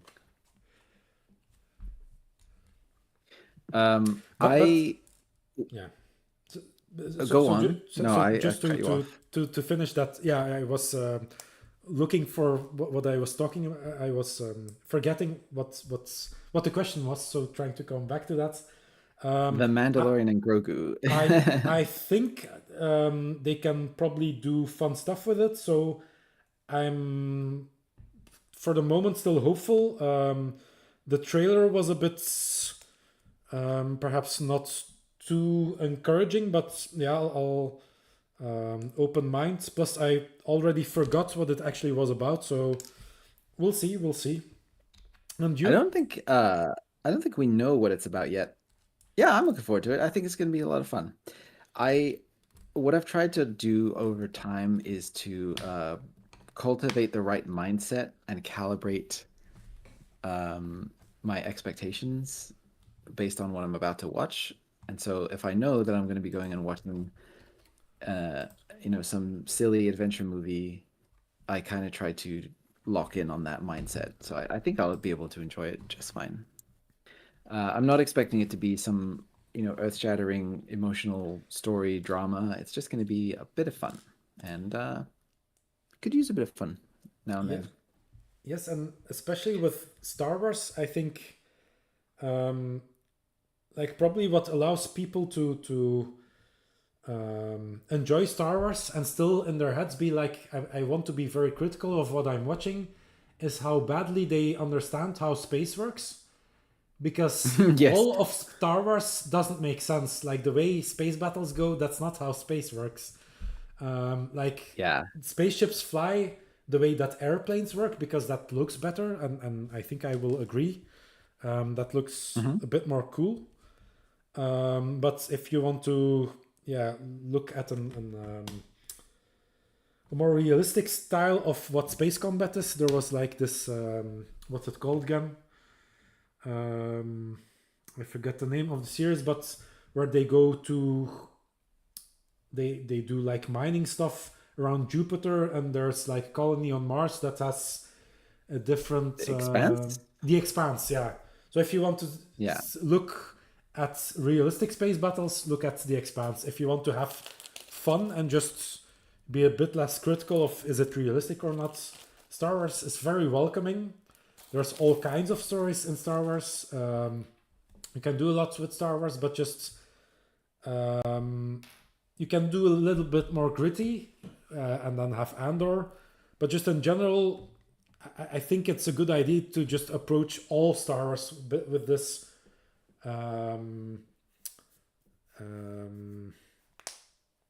giving them a bit more leeway with yeah, certain. There's a different word for it, but allowances or something. How is that called again? yeah. No, To make I mean, you said allowances it. for.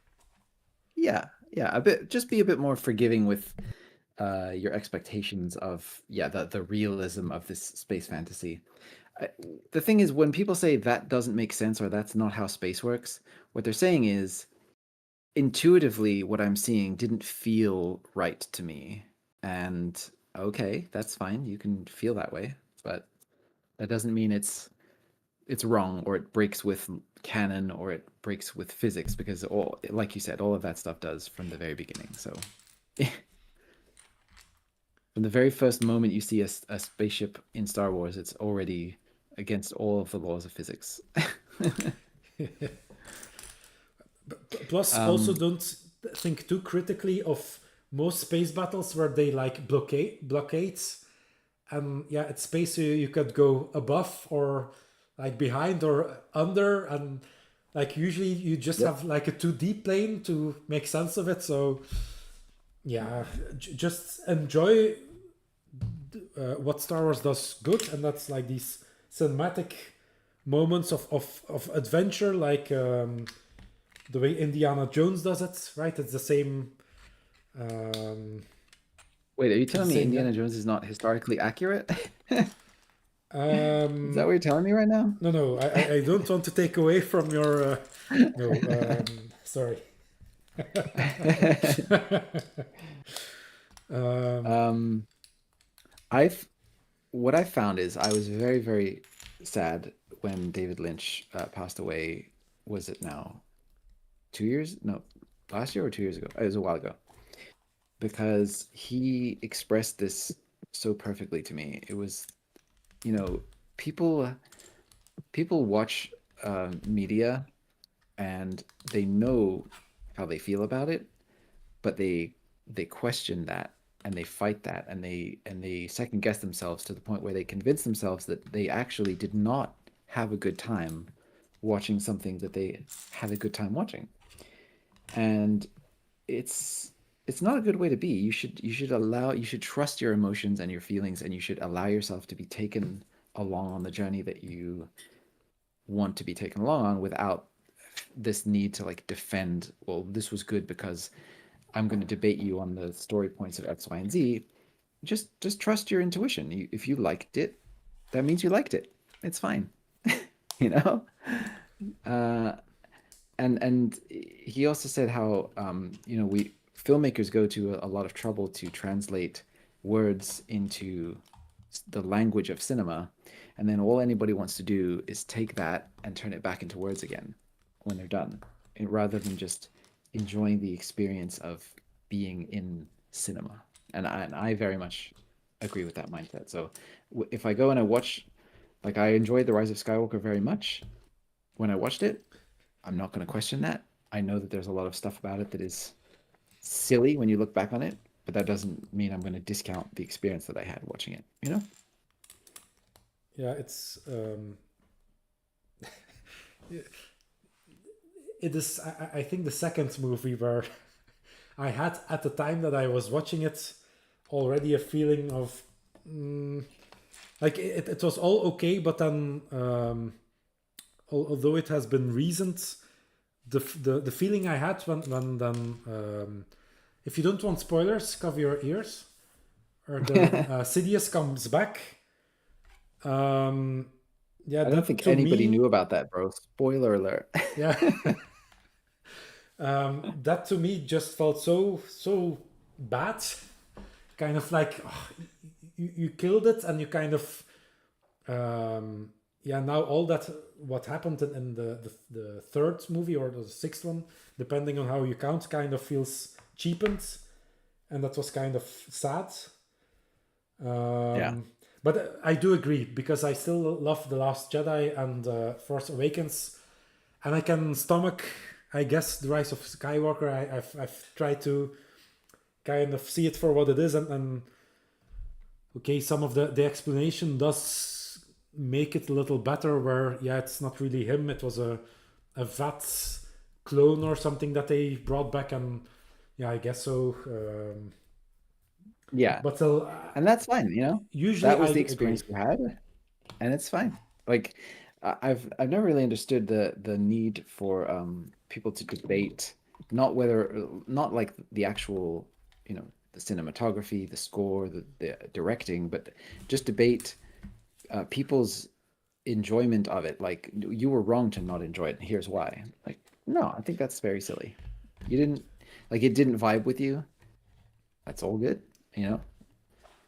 Um, there's a lot of stuff like that where, and that doesn't mean like, don't be critical of the media you consume, but I think it's more like um, a lot of people I think feel dirty after they enjoy a movie that then all of their friends say was bad, and then they feel like they need to convince themselves that actually no, they didn't enjoy it either. It was all an illusion. They were tricked. They were temporarily insane, and then they go back and rationalize it. And I think that's a waste of your valuable time on Earth. Yeah, it's a meme, but it actually feels like that, right? That where they say the movie was bad and you should feel bad. It's meant as a Yep. meme, but that is actually how it impacts. I think you have a right Yeah. analysis there. Hmm. Um, yeah, perhaps I'll quickly go through a bit of the chat, because for the first time ever, I've had some. There were actually a few people chiming in at different points. This So thing is so after cool. um, is that the Sega controller? Yes. Yeah, Yeah. It's very cool. I know that the Nintendo builds usually have something built in there that's hidden. I didn't know, because I'm not a Sega fan. I probably didn't look into it, but it is cool that that's probably Sonic. I think from looking at it Yes. briefly, that Yeah. is So here's what it's going to that is look like cool. when it's done. And then this is what's on the inside. That little scene I just built. Very cool. So, um, so someone else points out also Alpha Indigo is also from our period, kid in the 80s. He had a brief hiatus and then getting back to Lego in his 50s. So he's even Nice. a few years Welcome older than back. me, even. Welcome back, yeah. Um, some in the Lego sphere call that hiatus their dark ages. I've taken to also calling it dark ages. I kind of feel like it's kind of funny. It's too grave for what it is, but I kind of like the ring of it. Um, Yeah. It's very and dramatic and I like and it. then welcome Hoarder 66, and indeed it is 2bricks that we have.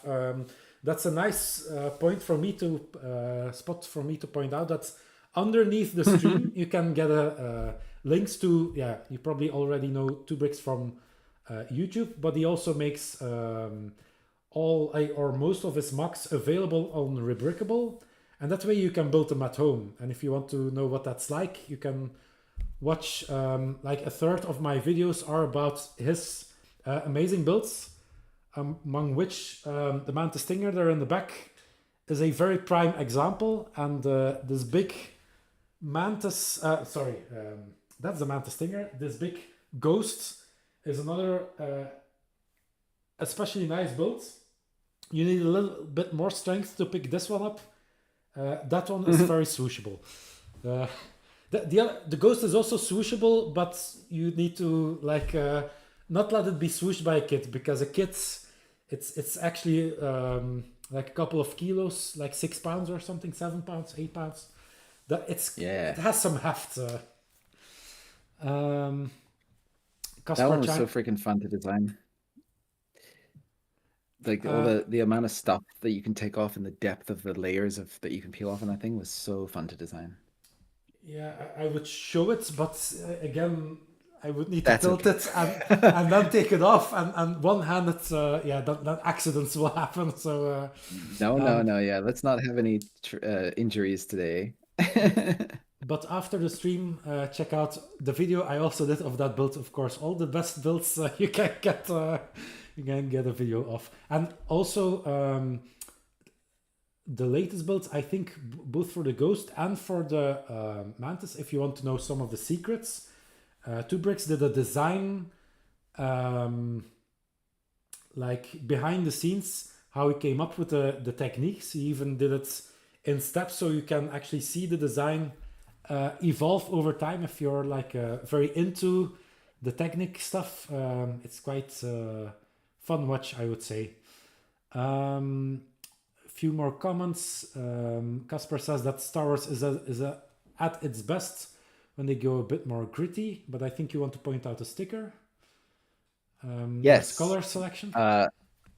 Yes, I had when I was growing up in England, I had a Sega Mega Drive with the red, and there was also a Sega Mega Drive with the gray, and then so sorry, when I was growing up in England, that's what I had, and then here in America, it was called the Sega Genesis. So I'm gonna go with the red because that's my particular brand of nostalgia. I think that's really cool that they put that in there. I think it was also Mega Drive over here in Europe, but I don't know if it was red. I think it is the other, like the in between color or something. Interesting. But I never played much of it. I did play the first Sega, the 8-bit. What is that one called again? Whatever it was. But I remember because instead of a 4-point stick for direction stick, it had like this square where you're if you go once up left, for example, that also had like a piece of it was basically a square, right? Anyway, look it up, and to me, coming from Nintendo, that didn't feel right to handle. It was like, what is this mess of a controller? Oh yes, yes. And then I I got felt the same stuck. way trying to go the other way when I first picked up a Nintendo controller. I was like, "What is this?" Makes sense. Makes sense. That's a rich tapestry of history that we can delve in another episode one time. Then Jack Casper likes the gritty Rogue One. I mean, I also like it. I just think that even there, it's good to kind of go with the flow and not just like the director that was just mentioned, David Lynch. Yeah, right. Yeah. Mentioned Mhm. just go with the flow. It's the best way to enjoy things. Um, David Lynch almost directed Return of the Jedi. hmm. George Lucas Poss- flew him out to show him all the plans, and David Lynch spent the day with him, rode around in his convertible around San Francisco, and he showed him some of the storyboards, and he was like, "Then George showed me this thing, and he said this is a Wookiee." And I was like, "I don't know what any of this is, man. I gotta go." And then he just left. It's very funny too because I think he regretted that, and that's why he ended up doing Dune, and he also regretted doing Dune very much. So yeah, poor David Lynch. but you mean the original ones? Mhm. Because you mean the first? I didn't know that the original Dune was David Lynch directed. It does.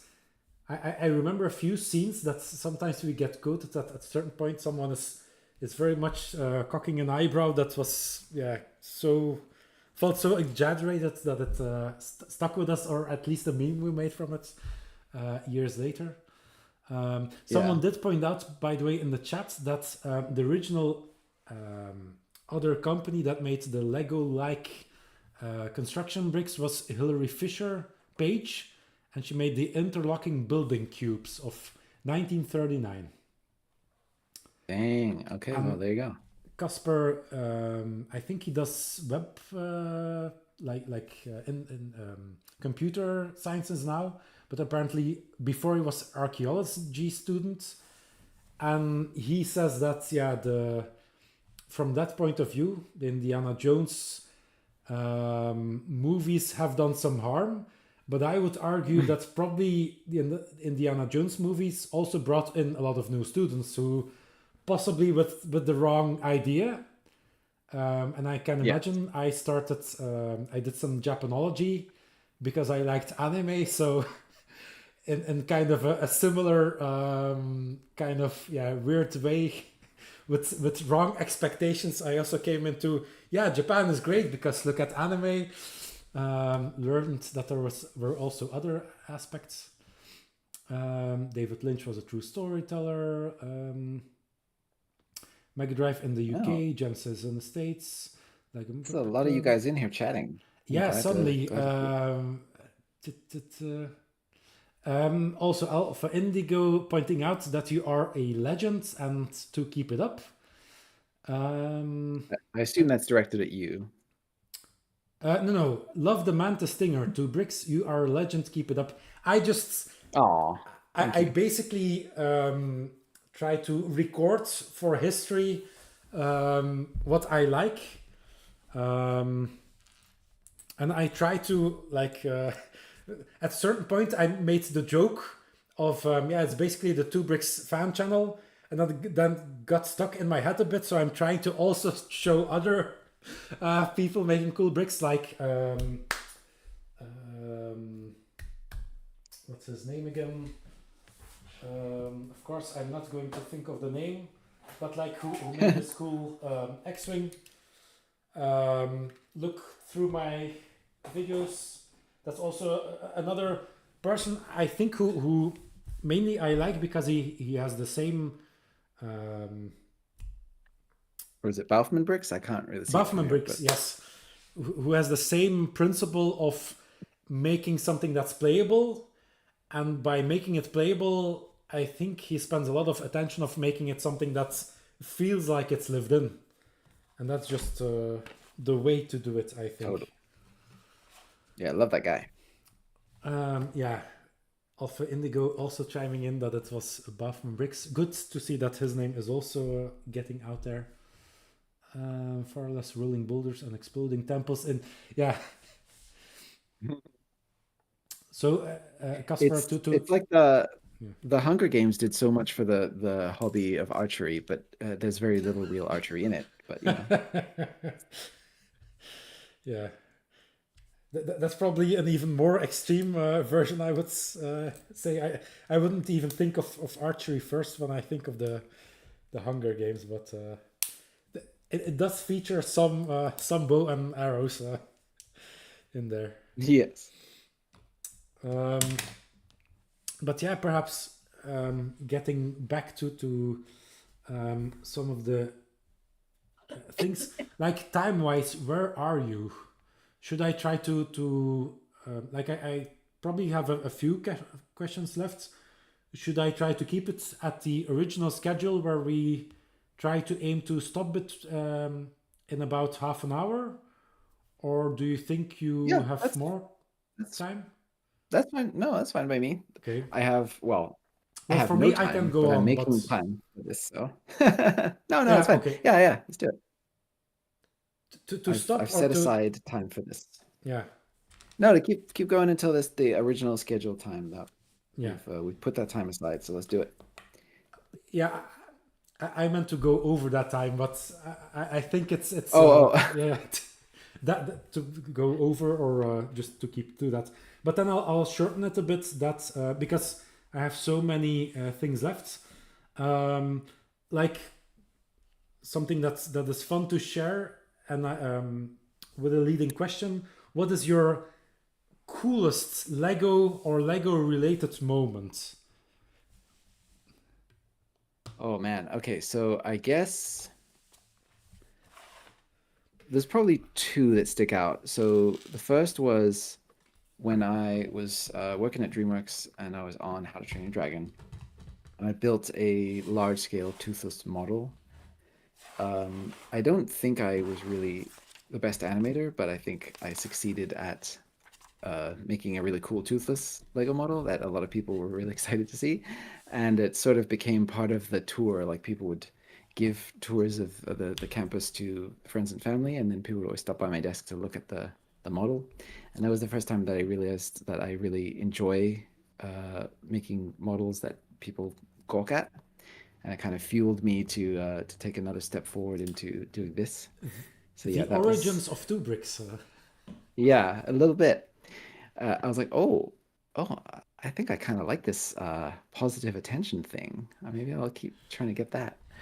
And then I guess the second would be the first time I ever went to a Lego convention, seeing kids light up when I would demonstrate the features. Like, I think I had brought my Ghost and my X-wing and the Stinger Mantis, so I would demonstrate, the X-wing S-foils popping open, and kids, their eyes would light up. Whoa, that's the coolest thing!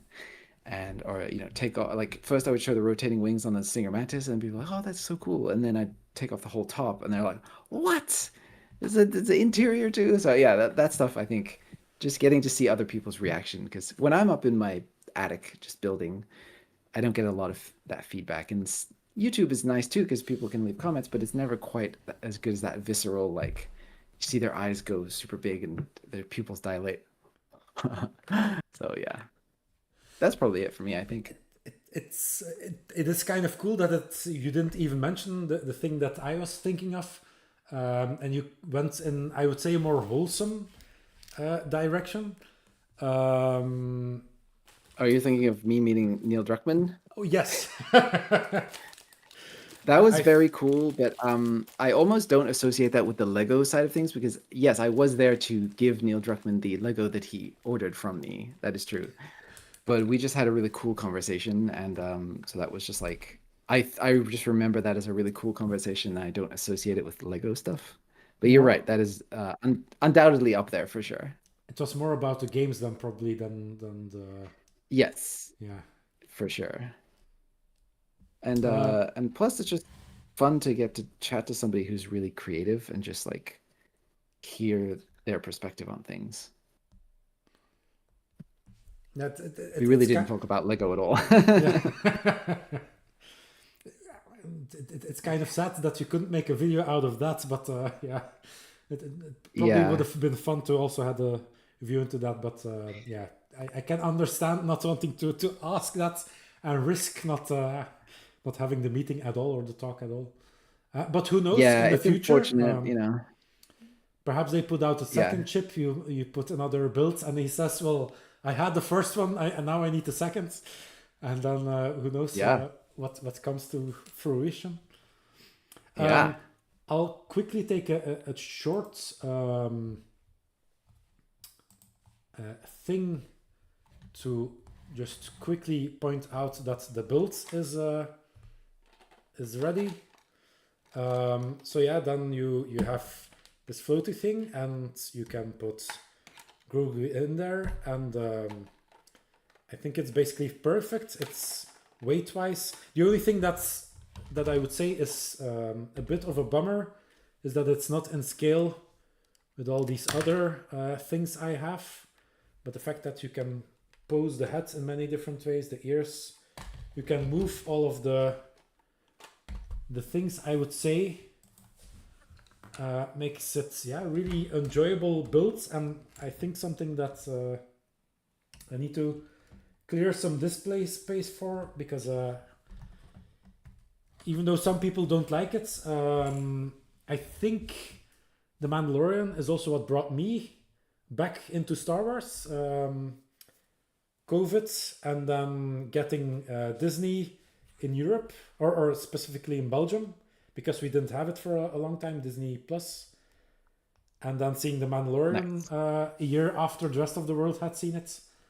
And yeah, that it's, I mean, I did Japanology before, so The Mandalorian is basically Lone Wolf and Cop in space, and I would say it works. So yeah, if you don't know Lone Wolf and Cop and you enjoy The Mandalorian, that might be a recommended manga read. But yeah, so Nice. that's my build finished, which does give me the advantage of focusing on the questions a bit more. Um, I'm going to finish this Genesis today too. I'm very excited. so did you play the Genesis? Because you mentioned the PlayStation, but I don't know if you mentioned playing Yeah. Sega before. Yeah. So my very first console was the Sega Mega Drive 2. It was like an updated one with, I think it had a little bit more memory or something. And then I had a few games for that, but we weren't really in a position. I think my parents maybe didn't realize that you have to actually buy video games for the video game console. They didn't realize what they were getting into. So we had some games, but not that many.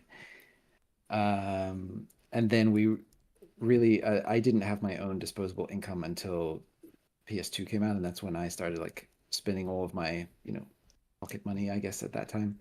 And then also just requesting that all my gifts be converted into PlayStation 2 games. So yeah, but yeah, I did have the Mega Drive, and I had a PS1 as well. But again, only a handful of games for that. Yeah, we kind of have similar histories. It's just a different console, but I think at the same time we switched from Lego to games, and then although I did switch back a bit later, but yeah, still very much into games since I'm making them now. Um, Yeah. but Congratulations, by the way. I haven't had a chance to say that yet. it's not finished yet. So, but people are also thanking me for introducing me to you. So I guess I'm the gateway drug to the 2bricks experience. Um, Wow, that's and I cool. did also review Elias, I think Ellsworth on Rebrickable probably XJ6. So if you the second Star Wars movie, um, that's Attack of the Clones, right? No, is it? Hmm. Yeah, Yeah. the Attack of the Clones, the speeder, the very cool speeder scene where Anakin and Obi-Wan chase like this assassin. I think it's one of the coolest scenes in all of Zam Star Wesell. Wars. Zam Wesell, indeed. Yes. Rumored that we're getting that set possibly in the next few years, and I mainly hope that because I like the minifig, but the one we have is still with yellow face, and yeah, I don't really like the yellowed faces anymore. So, but yeah, check that build out because it's very nice as well, and it's even behind me. It's one of the builds I have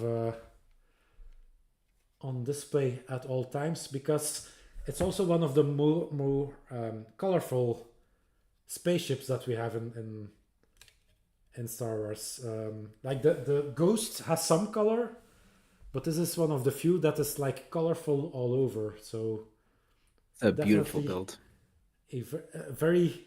It's also like it's very again very nice because it's play scale. It feels like you can. It has the dashboard. It has not too much detail, but all of the detail that it needs, while still being very sturdy. I can hold this whichever way. Nothing breaks off. So very nice build, also to be recommended. Are you finished or?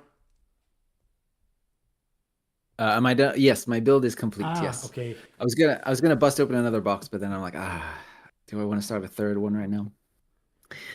For me, Um, it's fine, but it's up to you, and it's also fine. It's very understandable that you already took 2 hours, so you can also just do like this to yeah. yeah. How about we go until 12? Okay. Yeah. Um, then then perhaps if you want to show off your build, or I can go with a few perhaps quick questions. Yeah, however you want to do it. I don't really have any models here to show off. I mean, I'm sort of in the middle of building the T6 shuttle, so I have that in pieces around me. So because I keep translating it into instructions slowly, slowly. But I don't really have anything around me to show. But one thing I was going to mention is that Zam Wessel, the bounty hunter, we've had thousands and thousands of minifigures representing that character because she's a shapeshifter. Aha. So Yeah. literally any minifigure can be her. But yeah, just hit me with your questions, I guess. Let's see what else you're curious about. Perhaps some quick questions. Sure. You're known for Wizard School and Star Wars, and you've made some things from other themes. Are there things you would want to make more of, but the only thing that is kind of stopping you is a lack of interest? People watching, go watch some of that stuff if you also agree you want to see more of it. It's also no, so that almost never enters into my mind. It's actually pretty much 100% what my special interest funnel is that month. Uh, that's really Okay. what it comes down to because there's so many things that I've done where I was like, well, this is just for me. No one's ever going to watch this, and then the video ends up doing really, really well, and the instructions sell really well. And then vice versa, where I'm like, well, everyone's definitely going to want this, and then it just does nothing. So I can't pay attention to that stuff, and I don't, and I just think about like, where's my passion right now at this moment, and then I try to just steer into that because yeah, my the way my brain chemistry works, it craves a new thing to focus on for the moment. So I have to I have to go with it, you know. Can't fight it. I definitely get that. It's and I can understand it. My second question, I'll move up since someone in the chat is also asking it. We've seen some videos on the 12-foot Venator. Um, Yes. any teasers about when we could get an update of that? Yes. First of all, it's 10 feet. I don't want to be caught being misrepresenting myself. Right, I feel someone like is Han saying 12 Solo feet. being Sorry. like, it's 12. The Kessel Run, I made it in 12 parsecs. So uh yes, I am working on it, and I was recently setting up a winch that raises and lowers a ship out of the underside hangar bay, Yeah. and that will be featured in the next update. Obviously, my goal is to get the hull plating for the whole back bottom section done, and that'll be where I cut it for the video. And there's going to be a lot of other stuff with the internal structure getting more and more fleshed out, and there's a lot of other things along the way. But basically, the main thing is the hangar bay is going to have a ship actually with a mechanism that I'm going to be motorizing to raise and lower the ship in and out of the underside hangar, and that's the big kind of feature. And it's taking a little while to get all that figured out. Plus, I have like people now that I've opened up the floodgates, like people keep sending me stuff. So like Fantasy sent me this walkie-talkie set, or not walkie-talkie. I mean Walkman set, and so I have these things that I've agreed to take a look at within a certain window. So those kind of keep interfering. So yeah, I'm trying to get it done ASAP. I don't know exactly when though. Don't pressure me. No. It was just to get some teasing or something. Yeah, it's gonna be Ah, great, but it's you may have to wait a little bit longer. and perhaps one question, but possibly you've answered it. Like the Venator, it takes time, like all your other things. But I think your Venator also brings a big other hurdle that it's just something very big. So you need a lot of Lego. Which Yeah, do you think is the biggest hurdle, the time or the actual money that you need to spend on this one? Because I can imagine money. that, yeah, well, so again, Yeah. if you want a bit quicker update, people buy more instructions or tell your friends about all the awesome instructions that you've found. Yeah. So here, I'll give you a little example. So if I want to work on like a 1 foot by 1 foot section of paneling, right? Um, I go to I go to my local bricks and minifigs store and I grab up a grab bag of gray Lego. I'll spend like $50 to get a medium-sized bag. That pretty much will cover me for that 1 foot by 1 foot square of hull plate. But now I have to make several more feet of hull plate in all directions, and then I have to make and so I keep getting into this situation where I like get a bunch of stuff, use a bunch of stuff up. I've like now I'm starting to like scrounge around like can I find some more gray plates here and there, and then I'm like, oh, this is taking too long. I'll just wait till I can go back to the store and get some more. But then in the meantime, I'll do this other thing and I get this other video done. And so it's this kind of keep hitting those barriers of like I'm out of parts again kind of thing. So yeah. Yeah, I remember you showing one of those videos where you were completely out and you were sponsored, but then yeah, you used all of that sponsored brick and it was only that space and you still need to fill so much of it. So Yeah. another way to help, of Yeah. course, is to share the videos of those vulnerable builds Yes. because those also then give some YouTube backing. Um, Yes. Yeah, share it with everyone you know, get some interest going. And that'll also inspire me by giving me, more people saying, "Where's the next Venator update?" and me going like, "Ah, I got to get it done." So, it helps on okay, all fronts. if you say it like that, then I will, after all, mention the Serenity builds. Yeah. Just there is one person still interested in that, so if ever you get the inspiration and the energy for that, to kind of revisit that. But I will Yeah. concede that first the T6, let's get that constructed. That will give you new money and a lot more people waiting for it. But then perhaps Serenity and two for So here's Serenity. So I have the order. I have the order of how I'm doing things this year. So I'm going to get the ah, T6 done first. I'm going to finally do the Clone Wars revised version of the gunship.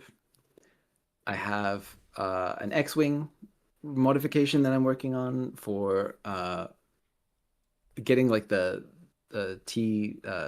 what is it, T75, the sequel era X-wing up to the same standard as my mhm. new version, and then also doing some recolors for the standard T65 X-wing. It was the T70, that's the sequel one. And then Serenity, that's probably going to be October, November, December this year is Okay. my plan. That's how I have it laid out. However, things take way longer all the time than what I predict, so I'll probably but it's in there. It's in the schedule. So, Serenity is happening, and I'm gonna be redoing it basically from scratch. yeah, But it's gonna be I've good. I've had a feeling that that is the problem, and I've also had the Yeah. feeling that I could say, yeah, but you don't need to, but it's impossible, right? Because you've had all this experience, you cannot just put it out like it was because you see, like Right. all of basically you're an artist, and all artists, if Yeah. they look at old work, they say this is rubbish, so I need to redo it. I will mention that two other people have mentioned it also in chat that they also like the Serenity. Um, Thank you. Thank you. so it's Well, not the because version 2, uh-huh. it's not because no one is mentioning it that there's no interest, right? You never know. That's still, Yes, yes. it might be a niche that's unfilled, but yeah. No, no, I love the ship, and that's why I started building it in the first place. I think I made a mistake initially with the scaling of it. So what I did was I looked at the UCS Millennium Falcon, and I kind of looked at the length measurement of that, and I was like, okay, well, if Lego can make an official set this big, I'll make my Serenity that big, And and it's humongous. it's too big. It's too big. It's too heavy. It's too unwieldy. The engineering is still holding up because I can still pick it up to this day and nothing falls off. But I can engineer it just as good, but scale it down just a little bit to where it's more practical, it's It less You expensive, still and have it's going it? to be way. I still have it, yeah. Could I just Yeah, yeah, it's ask you still. to make a quick short? Just asking, perhaps that way you can say, okay, if you are interested in this, and then see how many comments. That could be a way to gauge interest to kind of for current YouTube. Yeah. If I anyway, mean, it's definitely happening. I'm doing it. So, and by making it slightly more play scale, I'll have to have a few more sort of compromised proportions slightly, but I think I've learned how to balance that in a pretty good way Definitely. where you're still squeezing things down a little bit on the interior, but it's acceptable. So yeah, No, but I have plans for sure. no complaints. So do what you think is right. I have faith in you. Um, Thank you. then perhaps I see that we're closing on in time. So perhaps just, is there anything you want to share? Perhaps where people can find you besides YouTube, or projects you want to share, or just a message you want to Yeah. give to the people? Well, you can follow me on Instagram and Facebook and all those things. The links for all those are always down in the bottom of every video. So just check out my Of YouTube his. channel, Two Yeah. Bricks. And then jump in the Discord because we have a lot of fun over there. It's a really good community. And check out my Patreon because I'm actually quite proud of the stuff I'm doing on there. And not everything that's on there will make its way in out to the regular public either. So there's some cool stuff on there. But basically, you know, Lego's fun. I want everyone to just have fun and whatever like level you're at of your expenditure and the time that you're putting into it, just have fun. And I think, you know, I want to be a voice to cut through a lot of the hate and negativity online, and it's I hope it's working, and I hope that there's more people out there who are taking the message that you can still be positive and have a good time, and not have to like rage bait to get clicks, and it can still be good. So yeah, hopefully you guys get a kick out of it. Your set was your set was the first custom I ever made, and I think the positivity in your video was what drew me in to actually making it. So I Woo! would agree that that's why I like your community and your space, and I would agree. As a Discord, join it. There's more room, a lot of fun people, fun things being shared, and so on. Um, and I think that is it for me today. I have had more questions, but I think we've had a very good stream, and people are already pointing it out that they enjoyed it. So I think they agree. Hey, I will possibly try to, if I don't have technical failures, to perhaps go back to this and try to edit it. Not really sure yet because I don't know if you can really edit a stream where two people are talking, because it's probably just what you saw here because we're talking the whole time. But it should be watchable as a VOD later if you came in late. And thanks for watching. Thank you, Richard, for agreeing to do thanks this. for I having hope me. it was fun. And Yeah, super yeah, fun. see you on the Discord, see you on YouTube, and see all of you again. I'll close down the stream first, and then perhaps 2 seconds with Richard, if that's okay. Yeah. Bye bye, everyone. Thank you.